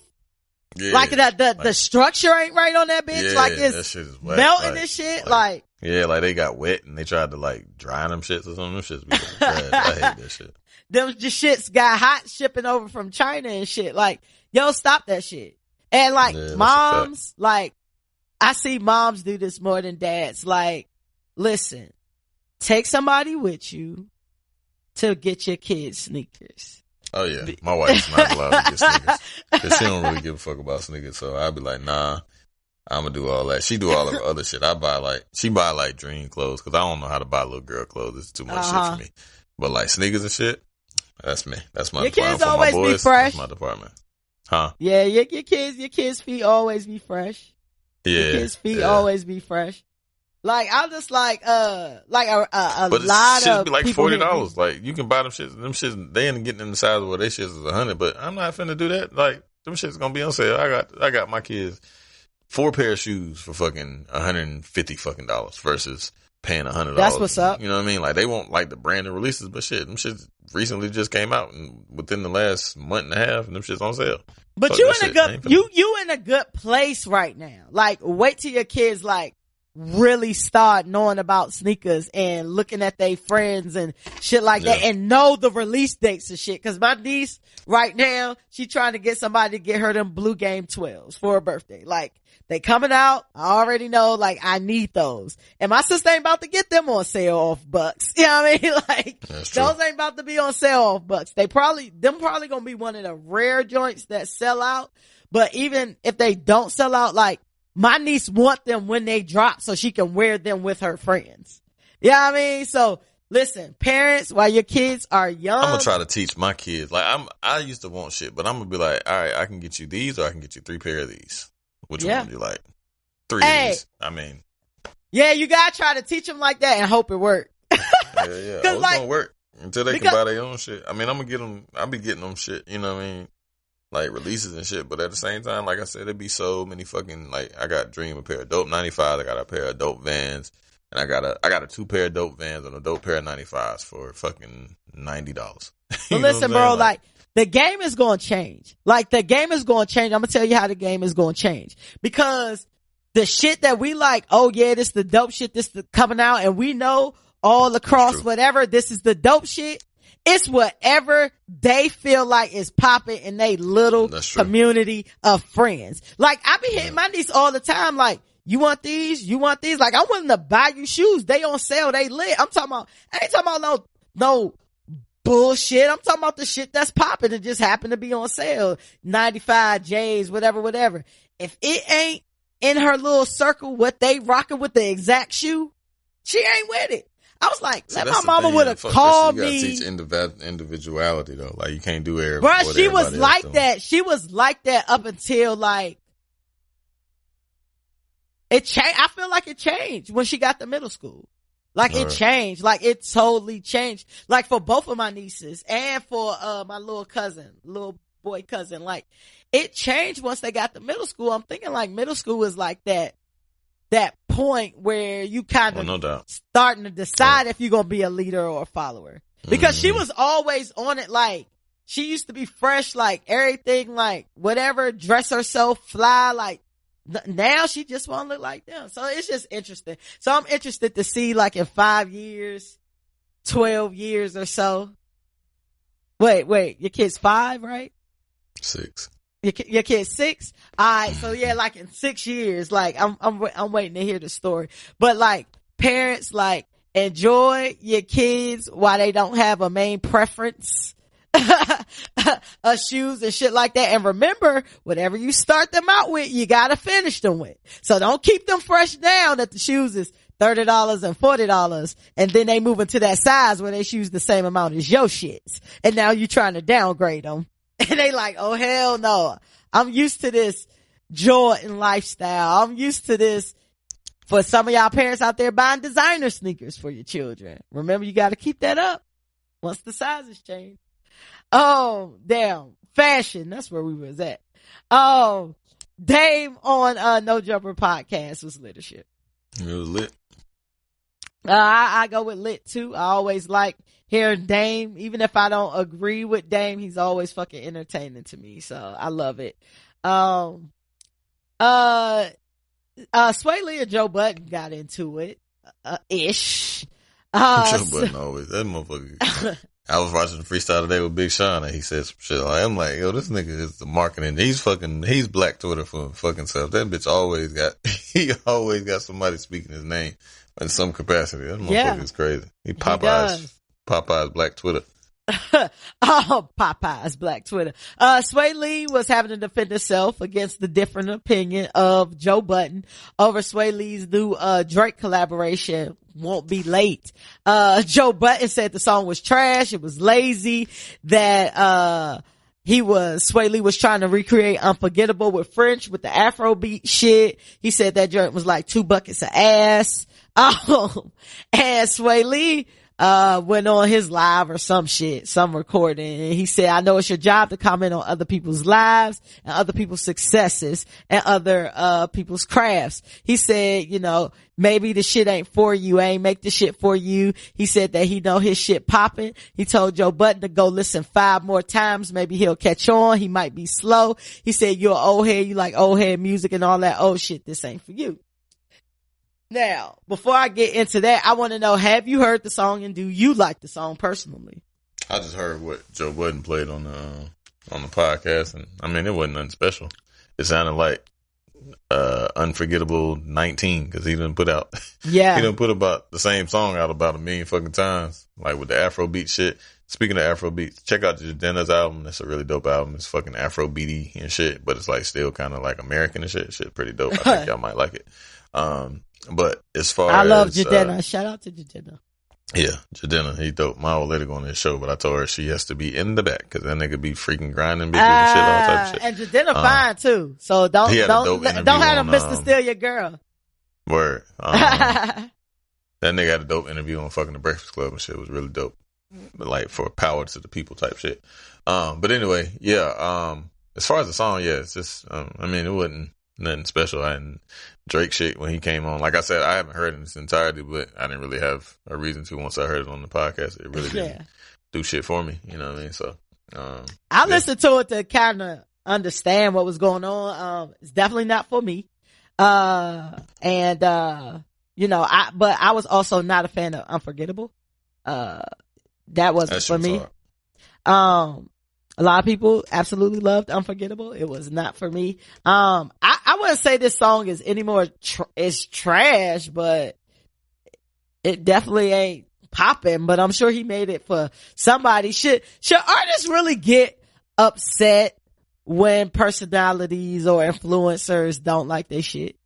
Yeah, they sensitive. I mean, it's still art. You know what I mean? Like Erykah Badu said, motherfuckers, I'm sensitive about my shit. You know what I'm saying? Like, it's your shit. It's your child. It's something you created. So I can understand it. Now, should they? I don't know. I can't tell nobody. I ain't really no creative type of person in terms of like, some shit that I just manifest. But, hell yeah, if it's your shit, I mean, you wouldn't let nobody talk about your kid. That's your fucking greatest piece of art. You know what I mean? Or yourself or whatever. So, yeah, motherfucker. You can't tell I'm not how presenting my kid to the public and say, hey, do you like it type shit though. Like, you're presenting something to the public, so the public is going to have an opinion on it. Yeah, I mean, but you can't tell nobody not how to feel. You know what I'm saying? Like, if somebody says something that you put out and you think is dope, and then they like say, nah, that shit trash. You know what I mean? Like, if you put on a fresh fit and motherfucker like start shooting you and shit, like, ah, damn, what the fuck you got on you? And you thought that you were all right, and then that shit's gonna kill you. And that's your art. You know what I'm saying? That's kind of like how you create it. So niggas put same thing. You know what I'm saying? You put music together, you work tirelessly, and and put some shit together that you think is dope, and the motherfucker the shit on it. Like, yeah, that shit gonna make you feel some type of way. But do you use your energy to address that? Because like he said, these are people's jobs. You know what I mean? Like, this is their jobs. Like, are you going to use your energy to address it? And like, the thing about it is, like you said, Joe Budden has a way of getting a rise out of people. Now, one of the things that Joe Budden says is like, oh, I purposely do those types of things. Joe Budden been off way before niggas start talking about him. So I'm just like, Joe, is it really you putting on? Like, are you really putting on, or are you just being Joe? And, people are reacting to you being Joe. Cause Joe said a couple times in the past couple things I've seen him on, like, yeah, like they teach you how to do that in acting school and media school to put all the sauce on it. Like, Joe, but you've been doing this shit before niggas really start paying attention. Ain't been in no fucking media school. Joey also he's just talented as fuck. He's just talented with the shit that he say and be able to garner enough attention to get shit jumping and piss motherfuckers off well enough to have them respond or put them niggas his name in raps and you know what I mean, all type of shit. Do you think it's because he's an artist that people care so much about his opinion? Mm-hmm. Yeah, definitely. I think that definitely has some stake in it. Like nigga, you shitting on motherfuckers like you ain't goddamn. You know what I mean? Have the most melancholy and gloomy music of all fucking time. You know what I'm saying? Like, so like because you know I'm not a Joe Budden music fan. And you definitely subject to be critiqued, and you know what I mean? Like, but shit, I don't know. I guess yeah. But to answer your question, I think so. Yeah. Yeah, I think I think it's kind of like two things here. Like, bro, like you ain't is that how you want to use your energy, right? You know what I mean? Because at the end of the day, Joe is doing his job. You know what I'm saying? Like, he got an opinion about shit. It's just like us. Somebody could be mad at the shit that we say, you know what I'm saying, on this podcast, but you put this out on the platter for the public. Like, so the public is going to have an opinion on it.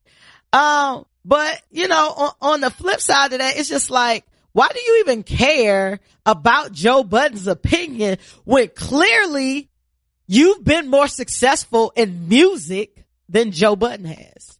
Like, why do you care? Because that nigga got a huge platform, so you knowing that 1 million people hearing Fresh is trash, you know what I mean? That shit is gonna get under your skin. You know what I mean? Like, Fresh just put out a new song, and that shit is trash. Right, but I also feel like and 1 million people hearing that shit. Joe Budden has professed his love for Ray Sherman. That's true. You know what I'm saying? So it's okay if he don't like one joint. That's just his opinion. But you actually giving it with fuel. Joe, it's how he go at it though. Like, yeah, he don't just I be agree. like, nah, I can't fuck with it. It's he extra screams Dexter. and he fucking selling the fuck out of my trash ass song. Nah, nigga, fuck up, nigga. So you would address him if you were Swae. You think you would address him? Probably. I probably would wait till I see him though. Yeah, like on some on-site so shit. Like, I ain't finna, I'm not finna be like online and shit and live and shit like that. But I don't do that anyway. So like, again, these are, but a lot of celebrities be on live and that's their platform. You know what I mean? Joe, true. For all intents and purposes, kind of started the whole like, live and Insta live and shit like that back in the day with YouTube and YouTube, Budden TV and all that shit. And that's what he used to do. So, I mean, it's just shit. That's niggas way to goddamn get at you. You know what I mean? Versus like waiting to see you because you may never see that nigga, or you may see him, but it might be several months down the line. So when you heard that this nigga just went on a rant about you on his fucking podcast where it's millions and millions of fucking viewers and listeners and subscribers and all the other shit, nigga, hell no. You know what I mean? Like, I personally wouldn't do it, but I can totally understand and respect why somebody would, address it from their own fucking live shit. You know what I mean? Yeah. I feel especially like you kill him with your success. You know what I'm saying? He say your shit trash. Show him next time you go on your live, be in a motherfucking arena or something like that where they singing this song he just said was trash. Or do your Nicki shit where you post your stats all the time about what's going on. And then once we get into maybe he don't want to do that. He might just want to say like, fuck it, nigga. Fuck that shit. You know what I mean? Like, I don't know. I see both sides. Yeah. You know what I'm saying? Like, I see the chill, and I also see like the address that shit how you want to address it. You know what I mean? Yeah. Especially when that nigga is blanking on your craft and your creation to millions and millions of fucking people. Yeah. But you know what? When you say seeing it both ways, like my one thought on that is fucking don't say nothing about it. It'll be dead in 24 hours, right? However, you could add fuel to the fire and you'll have a motherfucker like me that at least went out there and streamed that bitch one time to listen to it. You know what I'm saying? So you can, it can work Joe both brought ways. the shit up on 2 different podcasts. So you know what I'm saying? Like it's traction for both of them. So I mean, press is always positive. You know what I mean? Press. Yeah. I hate that fucking song. Hate it. That fucking Clout. Them shits is trash. I like Cardi verse on Clout. I don't like the song though. I hate them. Press video lit too. But I'm glad that's over with. That Clout joint almost over with. That shit like a top 10 song too. Yeah, it is. I feel like it's on the strength of Cardi. Yeah, for sure. Absolutely. Have you ever did anything or had anything, whether it's creative or otherwise, where you felt like that joint was the shit and then somebody fucking pissed in your fucking Cheerios? I had some shit like that at work recently, bro. Like, I had some shit I wore and like, oh shit. Niggas was like, what the fuck is that? It was mad long ago though, like 2004 or 5. I can't really remember nothing, off the cuff like recently, but yeah, I remember fit niggas was killing me for and shit. And I was like, damn, thought I was fresh, thought I was killing niggas, but I wasn't. So what I love I bagged some hoes that night though, so I did. Fuck them niggas. I love when a nigga who can't dress try to say some shit about dressing. Sure. Like my brother, he wear mad small shirts, right? His shirts be super fucking small. Yeah, bro. Every time you post it, bro, he do have some his shirts be shirts. So that's my ongoing thing with him. Like, oh, you breastfeed and like, what? Yeah, I mean, like, so I'm always going on him about like how small his shirt is or whatever. And I had this shirt and it was like a, like the tees that, have a curved hip at the bottom. Oh, it's not like a straight, like it's a longer tee and it got a curved bottom. And it was from this, brand that's, kind of getting heat here in Atlanta called Never Too Fly to Pray or whatever, right? And like, it's a longer tee and it has like a pocket on it. And so the pocket supposed to sit lower. Like the shirt was fitting how the shirt supposed to fit. He's talking about something. Bro, why your pocket so low? Like that shit trash. Like whatever. I'm like, bro, like your pocket is on your throat. Like you cannot say anything to me. Like my shirt fit how it's supposed to. Right. Right. You gotta change purse on your throat, my nigga. Like, don't come for me. Like, we always like, I'm like, you're not the person. I'm not listening to you to think, like, that nigga ain't gonna change my opinion about my outfit. Right. Like, but somebody who I might give credit to, like, I think they could dress or whatever, if they would have said some shit to me. Not that I would have changed it because I'm at an age where my shit is my shit. You know what I mean? But I might have thought about that shit twice. You know what I'm saying? But I had some shit at work where I had put this whole shit together, and had that shit like reviewed and shit. So everybody like, yeah, good, dope. They didn't say dope, but the work version of dope. And I'm like, awesome. yeah. Then I bring the final version to my boss and she like, I was was like, oh shit. Like, it stabbed me. That sucks. It stabbed me, bruh. Because she was like, I think it'll do for now. I was like, oh my fucking God. I'm like, no. This the final shit. I had just was about to shut this off. Facts, man. Like, she crushed me. Like, yeah, she don't know that. And was like, like, it'll do for now. I was like, oh my God. After all this work, everybody to hype me up. I'm going out onto the court. Yeah. They pat me on the ass like, yeah, go kill it, go kill it, go kill it. And then she blocked the fuck out my shot. Like, I wrote a coverage, like, when I worked at Nationwide, I had to wrote like a coverage letter and shit. Like, it's like 8-page letter that we had to write. And like, my boss was the goddamn, this motherfucker was like the smartest motherfucker. Like, he was way too smart to be doing what he was doing. Like, he should be curing cancer or some shit. That motherfucker redlined the fuck out of my shit. You work for St. Jude? Yeah, the fuck, like, this nigga is like, redliner, ooh. Yeah, like, nah, change this, do this. I'm like, bitch, the fuck? I'm like, do that shit yourself. If you got that many red lines, you could have just did the shit yourself. My manager is an attorney plus an English major. All she do is redline. Like, that's it. That's all she do. Oh man, that's crazy. Swae Lee and Joe Budden. Litter shit. It's lit. Lit. All right. It's lit to me.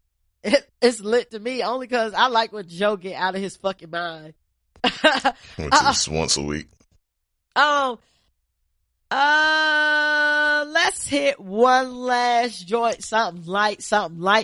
Chance got bad that, he was not on Ebro's top 50.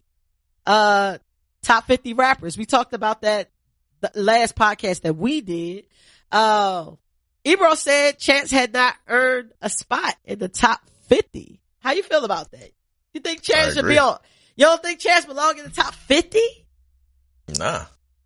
Wow. That nigga, he ain't even, that nigga said he just put his first album out, like, for real, like, all the shit. But it was like his first studio album. He still had music out. Nah, well, nigga, hell no.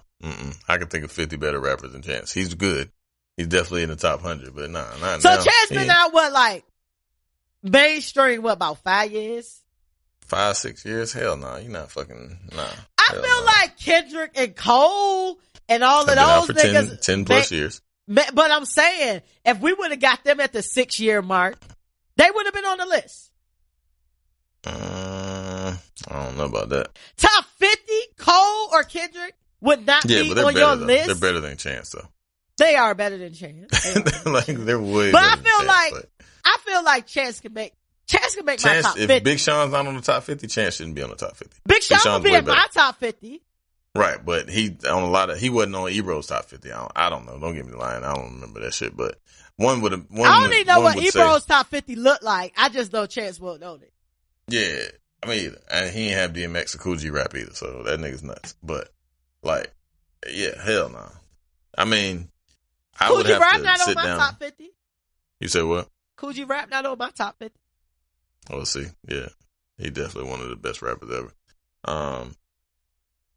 Did he have Scarface? I can't remember if he even had Scarface.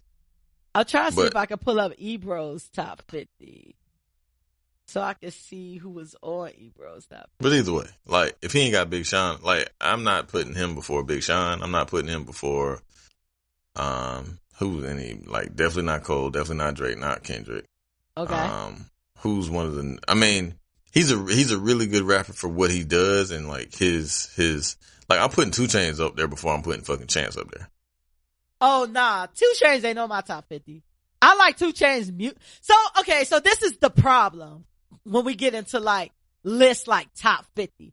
I mean, it's all inclusive. Whether we're talking about music or rapping ability. So, it's all inclusive for me. I mean, I put it all together. Ebro got a pretty thorough list. Interesting. He put Remy Ma at 31. He put Nicki at 34. He put Wayne at 35. Yeah, his shit was trash. He put Kanye at 50.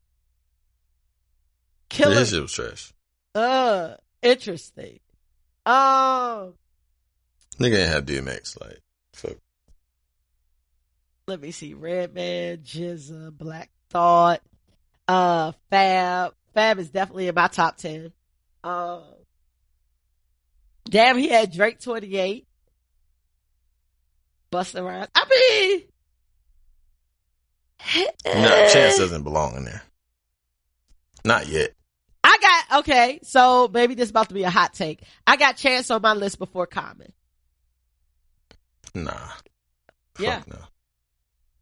I got Chance on my list before Common. I got Chance on my list before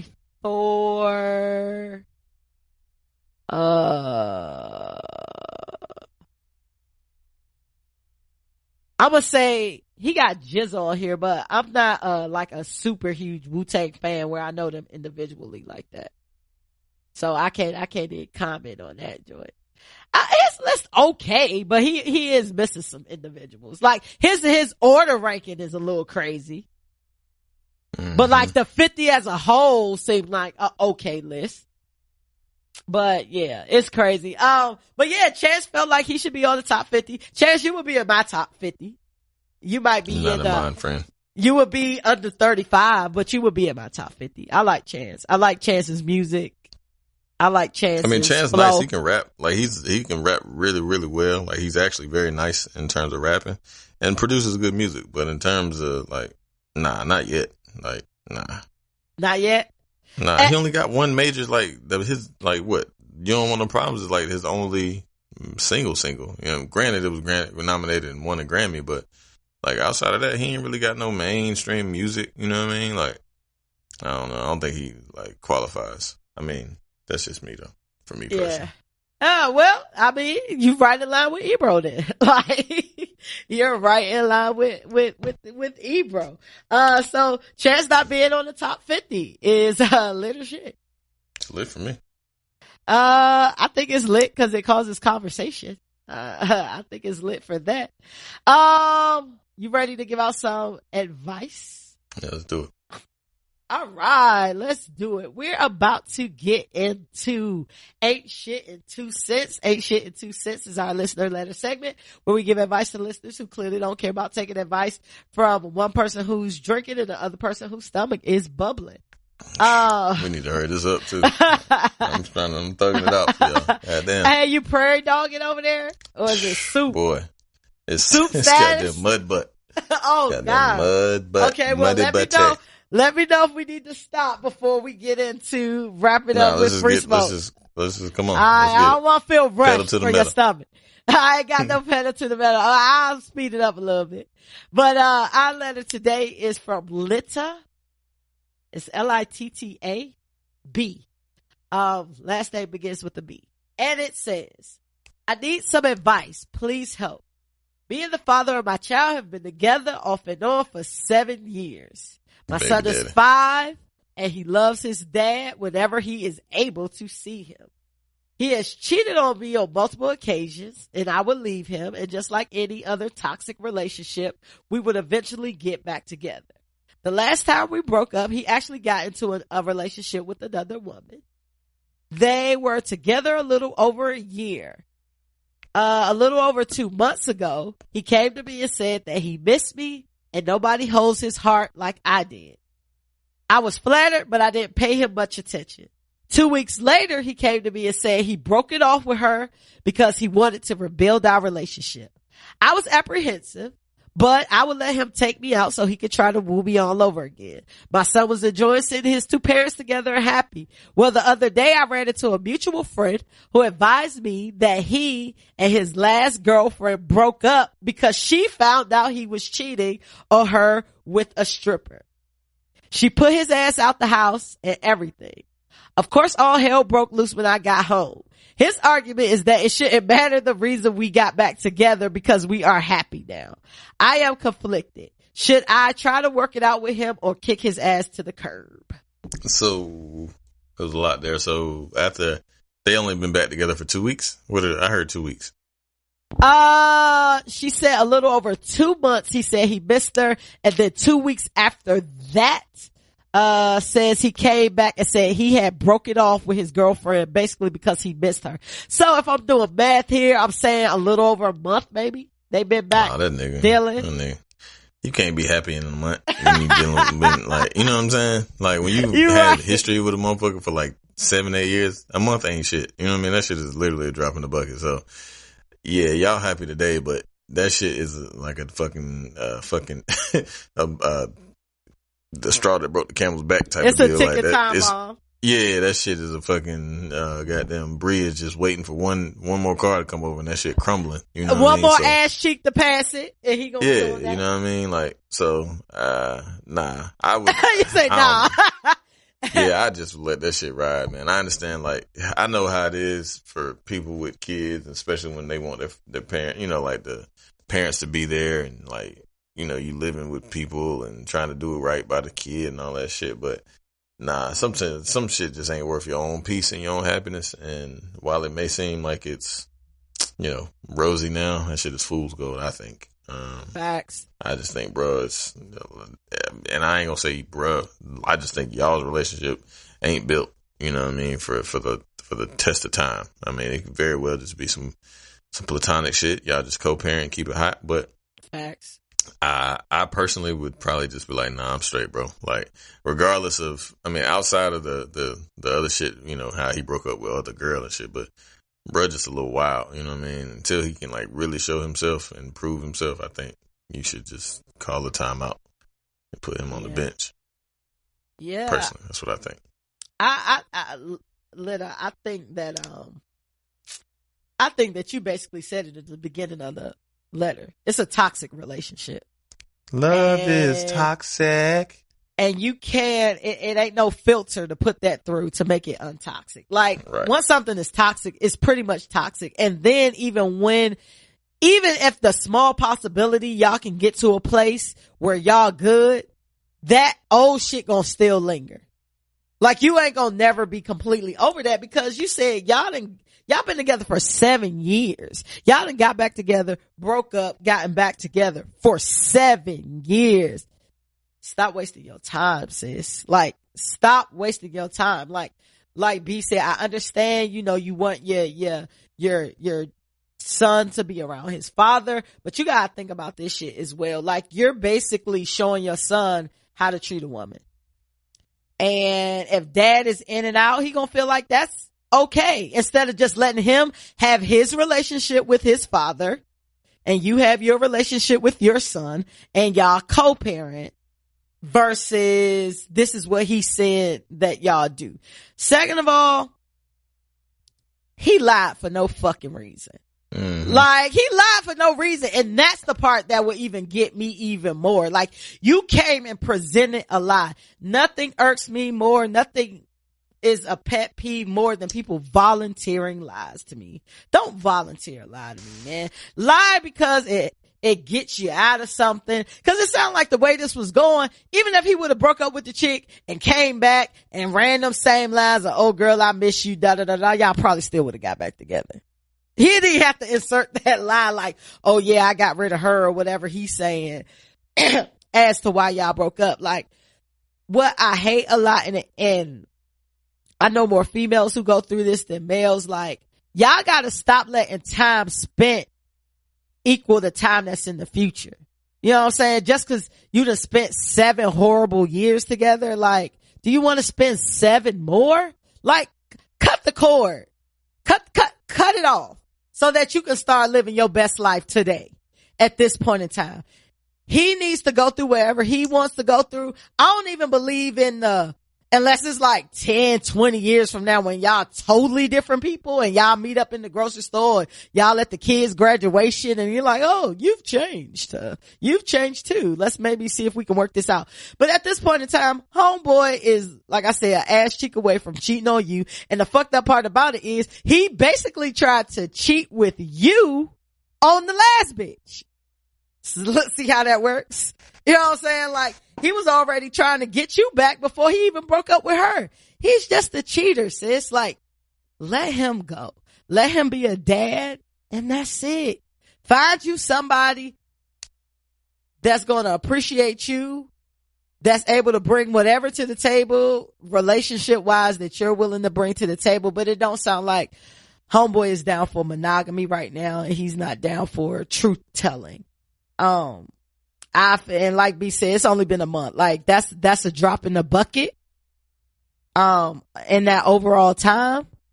And, yeah, like, I'm saying it's a no-go. It's a no-go. Let him go. Cut that right now. It's not gonna work. It's not gonna work. B, any further advice? Hell no, my stomach hurt. Thanks, B. At this point, we don't give a fuck. Like, we got you. No. All right, thank y'all avoid your stomach hurting, leave it. Write us back. Let us know how that goes. If y'all want advice on Ain't Shit in 2 cents, y'all want advice from us, hit us at the ain'tshitshow@gmail.com, and your letter may get read on the show. B, do you want to go shit, or what you want to do? Let's take it on home. Let's do it. All right. So let's get into free smoke. Free smoke free shit. Free smoke is this nigga got bubble guts. Free smoke is where we talk about anything we want to, hot button personal topics, anything from politics to petty. And a lot of times when it's around school time, I like to bring it to that and just talk about like memories from school and like lessons, like more so lessons learned and things that you would tell yourself. You know what I'm saying?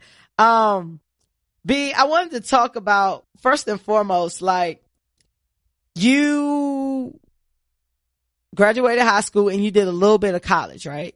Mm-hmm. So grade school, junior high or middle, depending on which one you went to. Did you go to a junior high school or a middle school? We don't got those. We got middle schools. Okay. So elementary, middle school, high school, college. Mm-hmm. Which one has the best memories for you? Which one has the worst memories for you as a whole? It's a good question. I mean, elementary was dope just because, you know, you really didn't have a care in the world. And I went to a couple elementary schools. I went to a couple middle schools too. Why'd you go to a couple? You moved a lot? Not a lot, just moving on different sides of the town. Okay. When I went to, because the first elementary school I went to, they were the first elementary school to go year round. My mom didn't want me to go year round school for whatever reason. You know, she was old school. You ahead of your time with the year round school. I didn't know about them back in the day. Yeah, so in third grade, like my fourth grade year is when they started the year round program, and my mom went with it. And then in addition to that, we moved. So like the school, the elementary school I went to, 4th and 5th grade, was close to my pop's job, so he was able to just take me to work with him to go to work.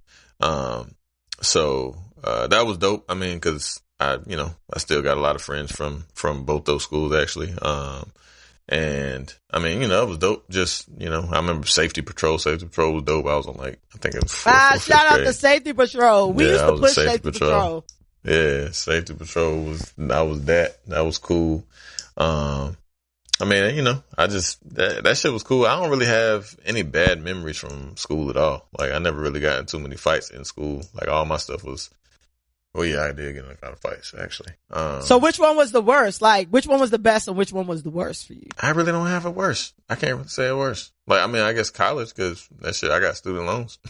But that shit was cool, too, because, I mean, I really don't have any bad experiences from school. So, I can't say they were the worst. I think, like, each one was different, because in 7th grade, that's when I learned shit. You know what I'm saying? Like, that's when shit started making sense. You know what I'm saying? Like, oh, this is this and this is that. That's when I got my first kiss, and you know what I mean? But when in high school, I got my first piece of pussy. You know what I'm saying? So they were all equally as dope. They just were different stages in my life. You know what I'm saying? So, if you had to relive one of them.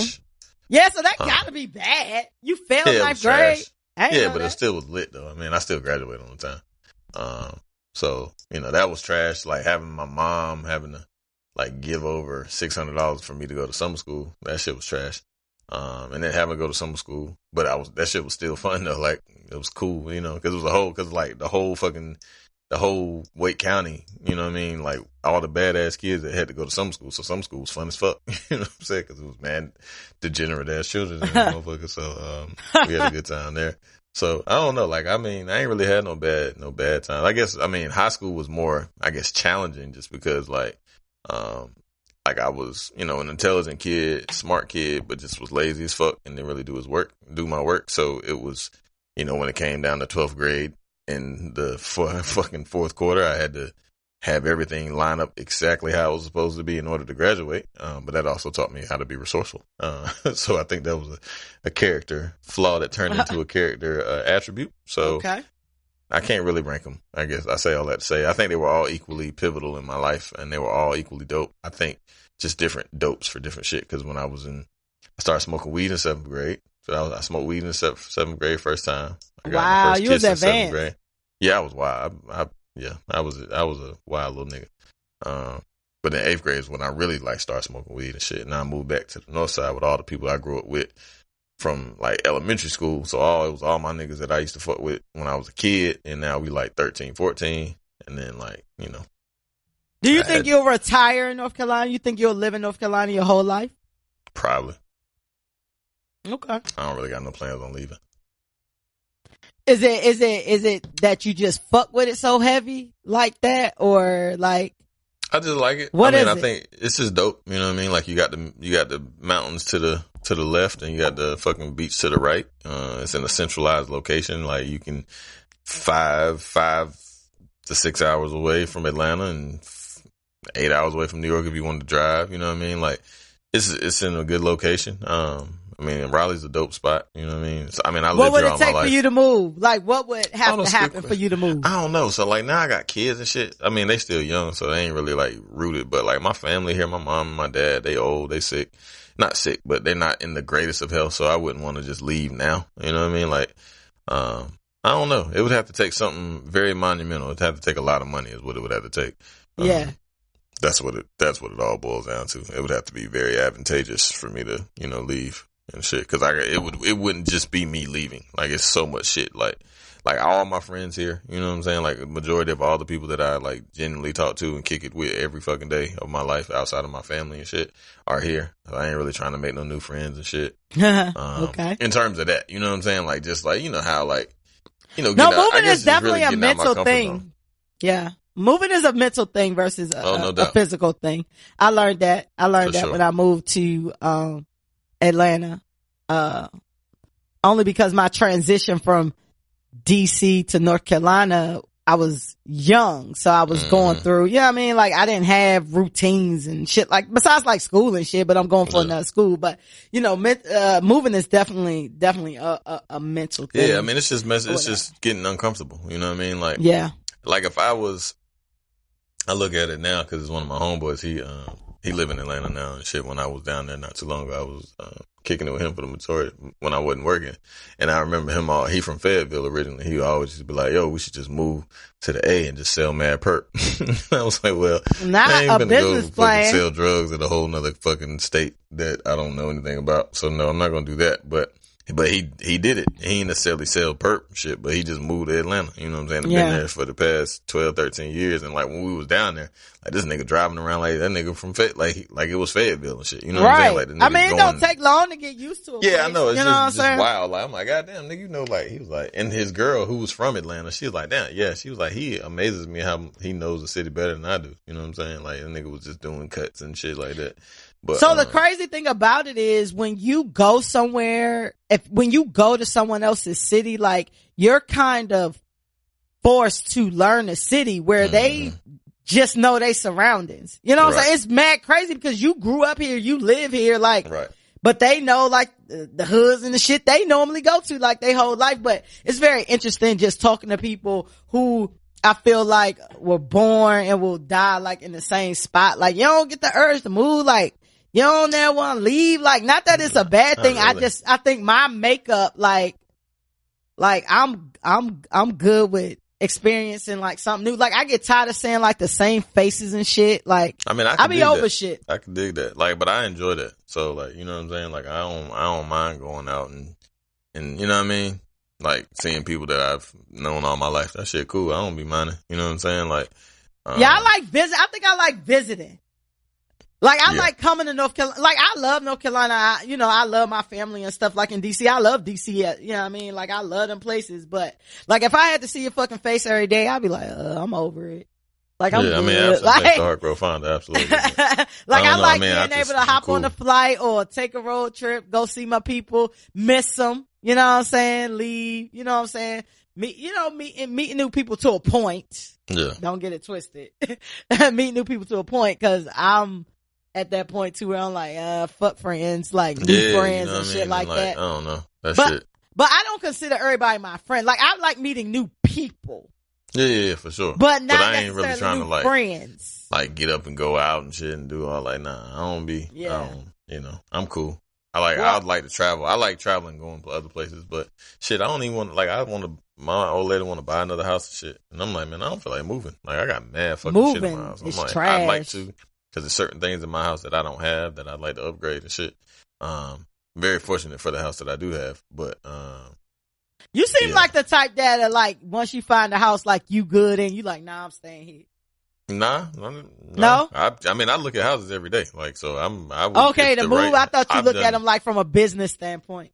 Nah, I talked about like living. Like, I just, it's like one down the street that I thought about buying. You know what I'm saying? Like, I definitely done thought of, just for one, cause it's a business standpoint, like I can make fucking a lot of money selling my house now, but then the way the market is, I still have to put that into the next house that I buy. I done put offers in on houses and everything. Like, I was already twice. You know what I'm saying? Thankfully, I ain't gonna say thankfully, but I just didn't get the houses. You know what I'm saying? But shit, I move, like, especially like to get like to, upgrade and shit, but it's gotta be everything that I want in a house. You know what I'm saying? Like, as far as where I'm at, you know what I mean? I like to move back to the city because I stay in the fucking country and the shit annoys the fuck out of me. But yeah, I definitely couldn't live in nobody's country. Anyway, that was a tangent. Back on the subject. So I went to grade school. I went to junior high school, high school, college, and grad school.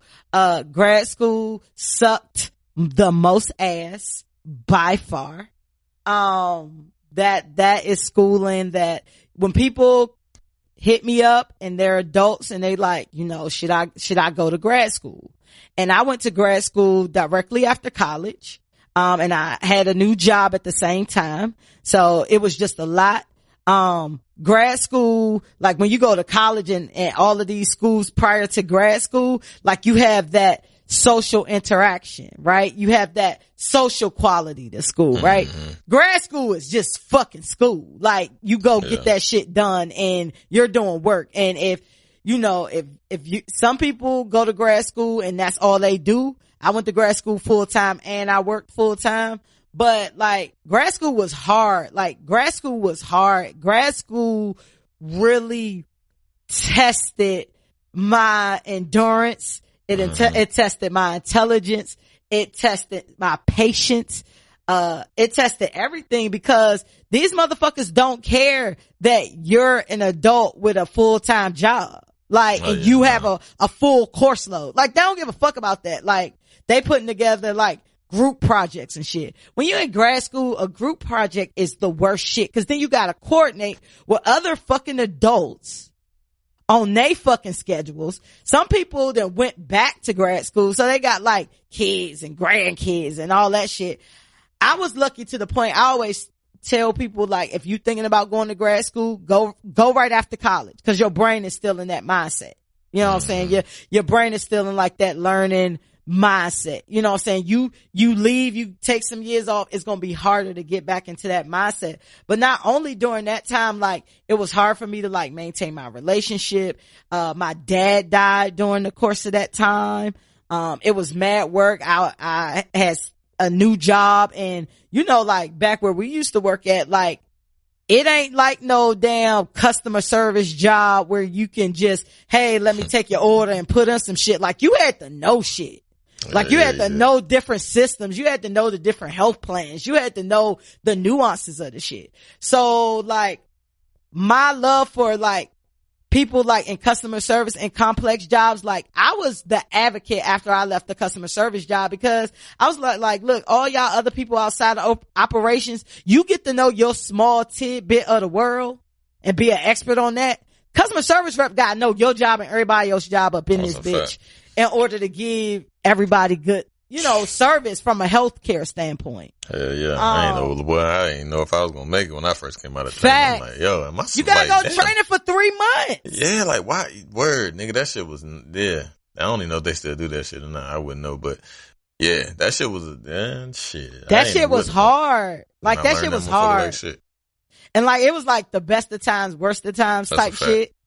With that whole period. But if I had to rank it, it would probably be the worst, because it was the most stressful. Like, I cried at least once a week in grad school. Like, no bullshit. Like, I'm up late. Like, it's 2, 3, 4 o'clock in the morning. I'm studying or doing work, and I gotta be to work at 8 a.m. You know what I mean? Like, it was just a lot. And it's where I incurred my most debt. Okay. But I think that most lit is probably a tie between just high school and college. Cause I mean, they were all very different.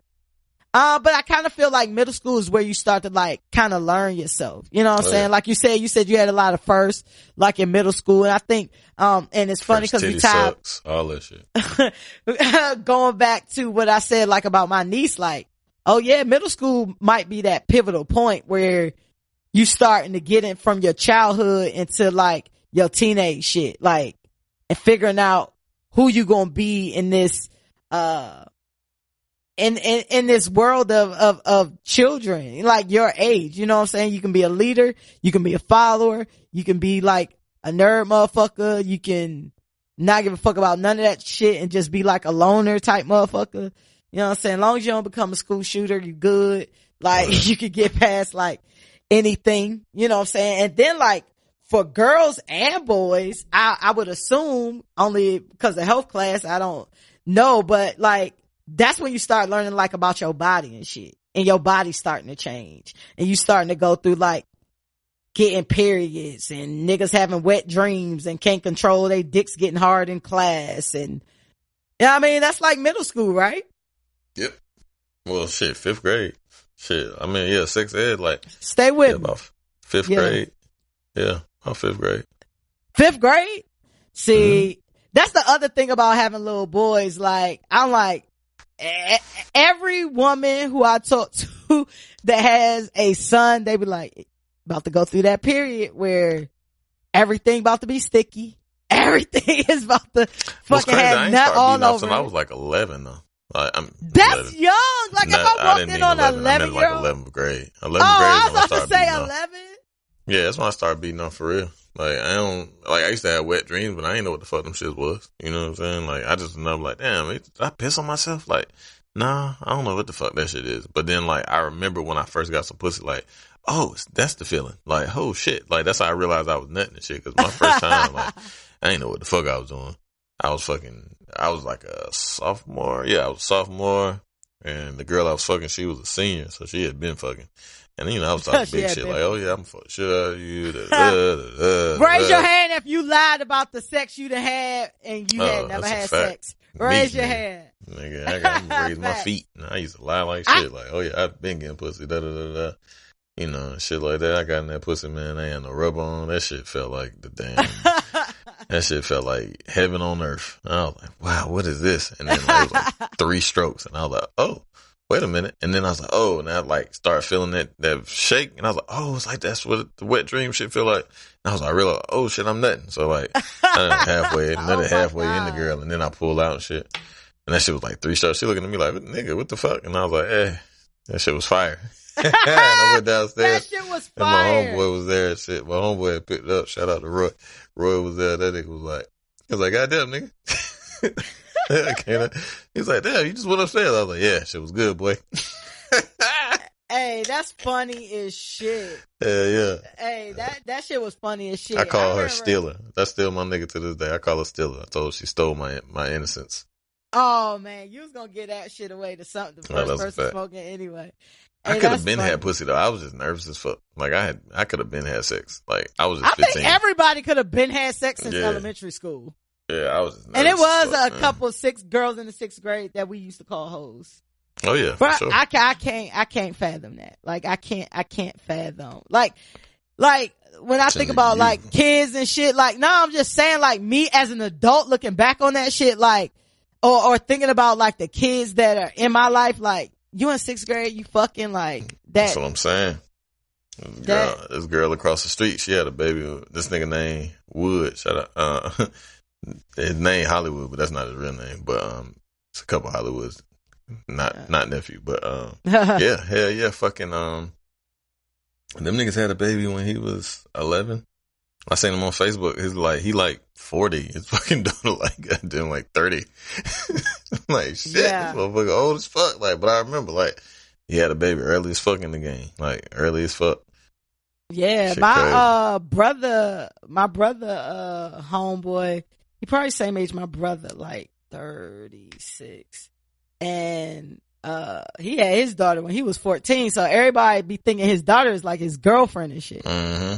Like, cause she like 20 something, 21, 22. Like, nigga, like you got a whole grown woman right here. Like, yeah.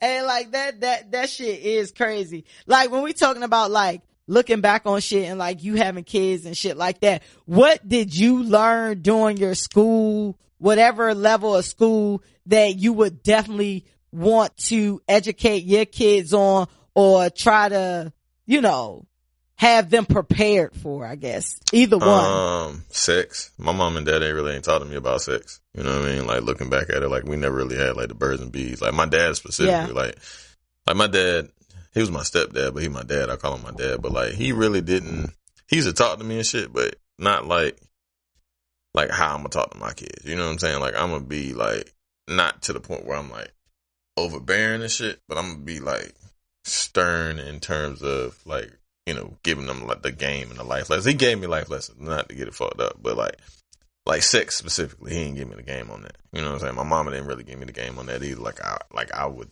have appreciated. You know what I'm saying? So definitely. Was there any type of talk about sex? Like any type at all? Probably just use rubbers and shit. You know what I'm saying? And shit like that. But all my mom said to me was, "Don't come in my house pregnant." That was the sex talk. That was it. Yeah, that was it. My mom said, because I mean, I got a girl pregnant when I was 19 and shit, and that shit didn't go over well. You had been fucking by then. You a long time ago. Yeah. Nah, yeah. But I'm just saying, like, I don't know, But to what I think I'm gonna definitely distress is like relationships and fucking sex. You know what I'm saying? Because that shit is coming, especially for my little girl. Because like niggas will say all type of shit just to get some pussy. You know what I'm saying? Like they'll say the goddamn moon and the stars around that motherfucker just to damn fuck you and then be on their way. You know what I'm saying? So definitely try to give her as much game as I can on niggas. And then give my boys the same amount. You know what I'm saying? And you know, just give them life lessons. Just give them real nigga shit. We talked about kind of the difference in which, you know, you said that you was going to educate your daughters and your daughter and your sons differently about relationships and sex and shit like that. What is your plan to deal with that when your daughter realized the shit is different, that you giving them the shit differently? I mean, I'm going to give it to them the same, but I'm going to just tailor it for a girl versus a boy. You know what I mean? Like, I ain't going to be telling my sons just to fuck everything moving. And I ain't going to have my little girl having her fuck everything moving. I'm going to definitely, you know what I mean, tell them about safe sex and, you know, choose your partners because every bit of your soul is connected to the person that you have sex with. Shit like that. You know what I'm saying? Like, got you. You know, but I'm gonna give my daughter the game from a nigga's view that had a lot of women in his life. You know what I'm saying? That manipulated a lot of women and didn't do right by a lot of women, but also was a good guy. Like I mean, bro, not for nothing, I think I was a pretty good guy when it came to relationships and shit. I had my mistakes, you know what I'm saying? I was young, you know, have errors in judgment. That's what you do when you're young. But at the same time, I'm gonna just give her the signs and shit, you know what I mean? And just kind of be like, you know, kind of like a benchmark for her as far as how a man should treat a woman. And the same for my sons, you know what I'm saying? Because they see, you know, I take care of my old lady, you know what I'm saying? And they see that on a daily basis. So try to convey that and impute that same, you know, wisdom and character traits that, you know, what a good man in my eyes and what I think, you know, I mean, would be a good man that I would feel would be representative, that I would be okay with my son, that they were, you know, me, or I want them to be better than me, but you know what I mean? Like, as long as I can give them, you know, at least 89 to 90% of what I can, then I feel like they'll be off to a good foot. So, yeah. I think, it's tough, I think for me, like, when I talk to my nieces or my nephews or younger people in my family or friends, or, you know, whatever the case may be, it's school matters. Like, school matters. Like, it sets the foundation for who you're going to be. You know what I'm saying? And elementary school through high school is just that foundation, because regardless if you choose to go to college, if you choose to take up a trade, whatever it is, it's still going to be some learning involved. And that sets your discipline. You know what I'm saying? So, you know what I'm saying? If you look back on it, like, a lot of the knuckleheads who were knuckleheads in fucking junior high and college, they still fucking 30 and 40-year-old knuckleheads right now. You know what I'm saying? Or they had to go through something so traumatic where their life had to change. You know what I'm saying? Like, that's the case a lot of times. You know what I'm saying? But, you know, like, college basically teaches you how to learn. You know what I'm saying? It makes you think about things strategically. It makes you think about things methodically. It makes you lay out a plan for things. You know what I'm saying? Like, is college 100% necessary? Maybe not. It was necessary for me. I get paid on the fact that I have a master's degree. You know what I'm saying? Like, my salary is based on that. You know what I'm saying? But, you know, I feel like what college does is I always tell people at least go a year, because it bridges that gap between childhood and adulthood. You know what I'm saying? When you go to college, you don't have your parents telling you to get up no more. You know what I'm saying? You get to kind of come and go as you please, but you still got responsibilities, and you have to make sure those responsibilities get met. You got to go to class. You got to study, and you got to do all that shit on your own. You know what I'm saying? Like, you see a lot of, people who, you know, are basically grown as children. You know what I'm saying? Like, I know people that mamas still make they fucking doctor's appointments for them. Like, crazy shit like that. You know what I'm saying? Like, so, like, it gives you a good bridge. So I always recommend that, like, people go to college at least for 1 year, unless you go into, like, you immediately know what you want to be, like, when you grow up. And college gives you that time to kind of think about what you want to be when you grow up. You know what I'm saying? Especially like that freshman year, like that sophomore year, like, before you're forced to, like, kind of pick a major and shit like that. You know what I'm saying? But, that's always my thing. Like, college, like, that sets your discipline. That sets how you work. Somebody asked me today, it was a crazy conversation I had today, like, where did your motivation come from? Like, how did you push to become who you are? And it's just crazy, like, just sitting back and talking to somebody about yourself, and you realize all the shit you really did go through to become who the fuck you are. You know what I'm saying? Like, you just think of it on a day by day basis. You know what I'm saying? Like, I'm Sean, I'm fresh. You know what I mean? Like, it's today, but you don't think about, like, you don't think about all the shit that led you up to today.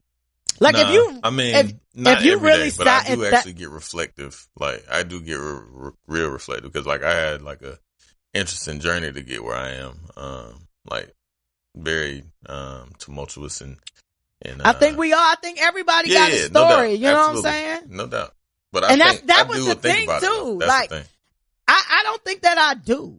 You know what I'm saying? Like, I think my mindset is always on to the next. You know what I mean? Like, what's the next thing? Like, and I'm not necessarily saying that's a good thing. You know what I'm saying? Like, cause I feel like you should be reflective. You should take time to fucking pat yourself on the back, because it was a journey getting here. You know what I'm saying? Like, we talking about, like, shit with me growing up and shit. Like, I'm like, damn, like, that shit did happen. Like, we did go through that. Like, that the odds was really stacked against me. You know what I'm saying? Like, as any other black child from the ghetto, you know what I'm saying? Like, the odds are pretty much stacked against you. You know what I'm saying? But, you know, I just want to make sure that my nieces and nephews and whoever, you know, see something, whereas you can have the life that you want, whatever that life is. You can have what you want. You don't have to take the cards that's being dealt to you. What's one last tip before we wrap up? What's one tip that you would give, like, either an adult that's going back to school or for parents who kids is going back to school this week? Like, what's a tip you would like that would help? Just get organized, man. Organization is key. Ooh, especially for that's like a good adult one. learning. Cause I did that shit. And I did it well for the year and a half that I did. But you know, it was days that I ain't fucking feel like going cause I had been at work for fucking 10 hours cause it's when I was working 10-hour days and shit. So, you know, just dedication, just have a clear plan and sight in mind, be organized so that when you know, make your transitions from work to school to try to make that shit as seamless as possible. And just prioritize your time. You know what I mean? Like, cause time is of the essence. I think whenever I go into an interview, they always like, what's your weakness? And I was like, time management. But I always have a caveat. Like, I always freak. It's like my damn ace in the hole. How I freak it. But, time management is something that as adults, we all struggle with. Cause it's just not a lot of days and, you know, hours in the day that you know, are useful, you know what I mean? And you got to maximize the ones that you can because, you know, Facts. 8 hours of it is, and traditionally speaking, is, you know, spent already for, I'll say 10 hours, just like, you know, because you got to go to work and you got to leave work and depending on where you stay and shit like that. So at least 9 hours, 8.5 to 10 hours is accounted for when you know, for work and travel and shit. So, and then you got to eat and you got to get your kids and then you got to do all X, Y, and Z. So just stay dedicated, stay focused, stay down. And just have a goal in mind, you know, for adult learners, cause it can definitely get cumbersome, you know what I mean? So, that's my advice. My tip, I think organization is key. What B Hill said that is key. The other thing is for adult learning as well. Shit, it could be for kids going back to school too. What you have to understand is shit takes sacrifice. If you're going back to school, you got to understand you're not going to be able to do 100% of the things that you used to do. You're not going to be able to get the sleep that you used to get. Nothing is going to be the same. So you have to be in a position where you're willing to sacrifice to get what you want in the long run. Second, for an adult learner, know why you're going back to school. Some people just hit me because they want a accolade, or they said, you know, I said I was going to go to grad school and I never went, so I'm thinking about going back. For what though? Is it useful? Like, what is this accomplishment going to do for you? Now, if getting this degree of whatever is going to, you know, for a fact it's going to help you with your job, or you changing careers or something like that, as long as you know exactly why you're doing it, do it. But if you're just doing it for an accolade to get a JD behind your name, or MBA or MPA or something else behind your name that ain't gonna really add to your pockets, yeah, I don't necessarily recommend that unless you just get off on accolades, because at today you can't pay me to go to nobody's full-time school for shit. Like, I might, if my job say, you know, go to like this program and get some type of certification and some shit, yeah, cool. But like somebody's 2-4 year program, I'm not doing that shit. I'm schooled out. When I finished grad school, I was like, never again. You gotta offer me a big check to sacrifice 2 years of my life again, like for something like that. And like I said, I get paid well and it was worth it for at that time. But if somebody come to me today, like, you gotta go back to school, I'm gonna be like, nah, fam, I'm good. Like, I'm super good. But, I want to thank y'all for joining us, man. And, y'all know where to check us out at, the website, www.theaintshitshow.com. That's the X where the I would be. Follow us at The Ain't Shit Show on, Twitter, Instagram, Facebook, YouTube, Spotify, iHeartRadio. Y'all know all of the special places that we are. Make sure y'all go check out our friends, Dice and Shay at the Chatty Patty podcast. And make sure, you know, you tell a friend to, tell a friend. And let me give y'all a good little quote. for today. I'm trying to pull my damn quote up I had available. All right. And this goes with the theme of today. It says, what if everything that you're going through is preparing you for what you asked for? And that goes back to understanding sacrifice and understanding that everything is for a reason. And until next week, I want y'all to be great and remember the marathon continues. We out this good.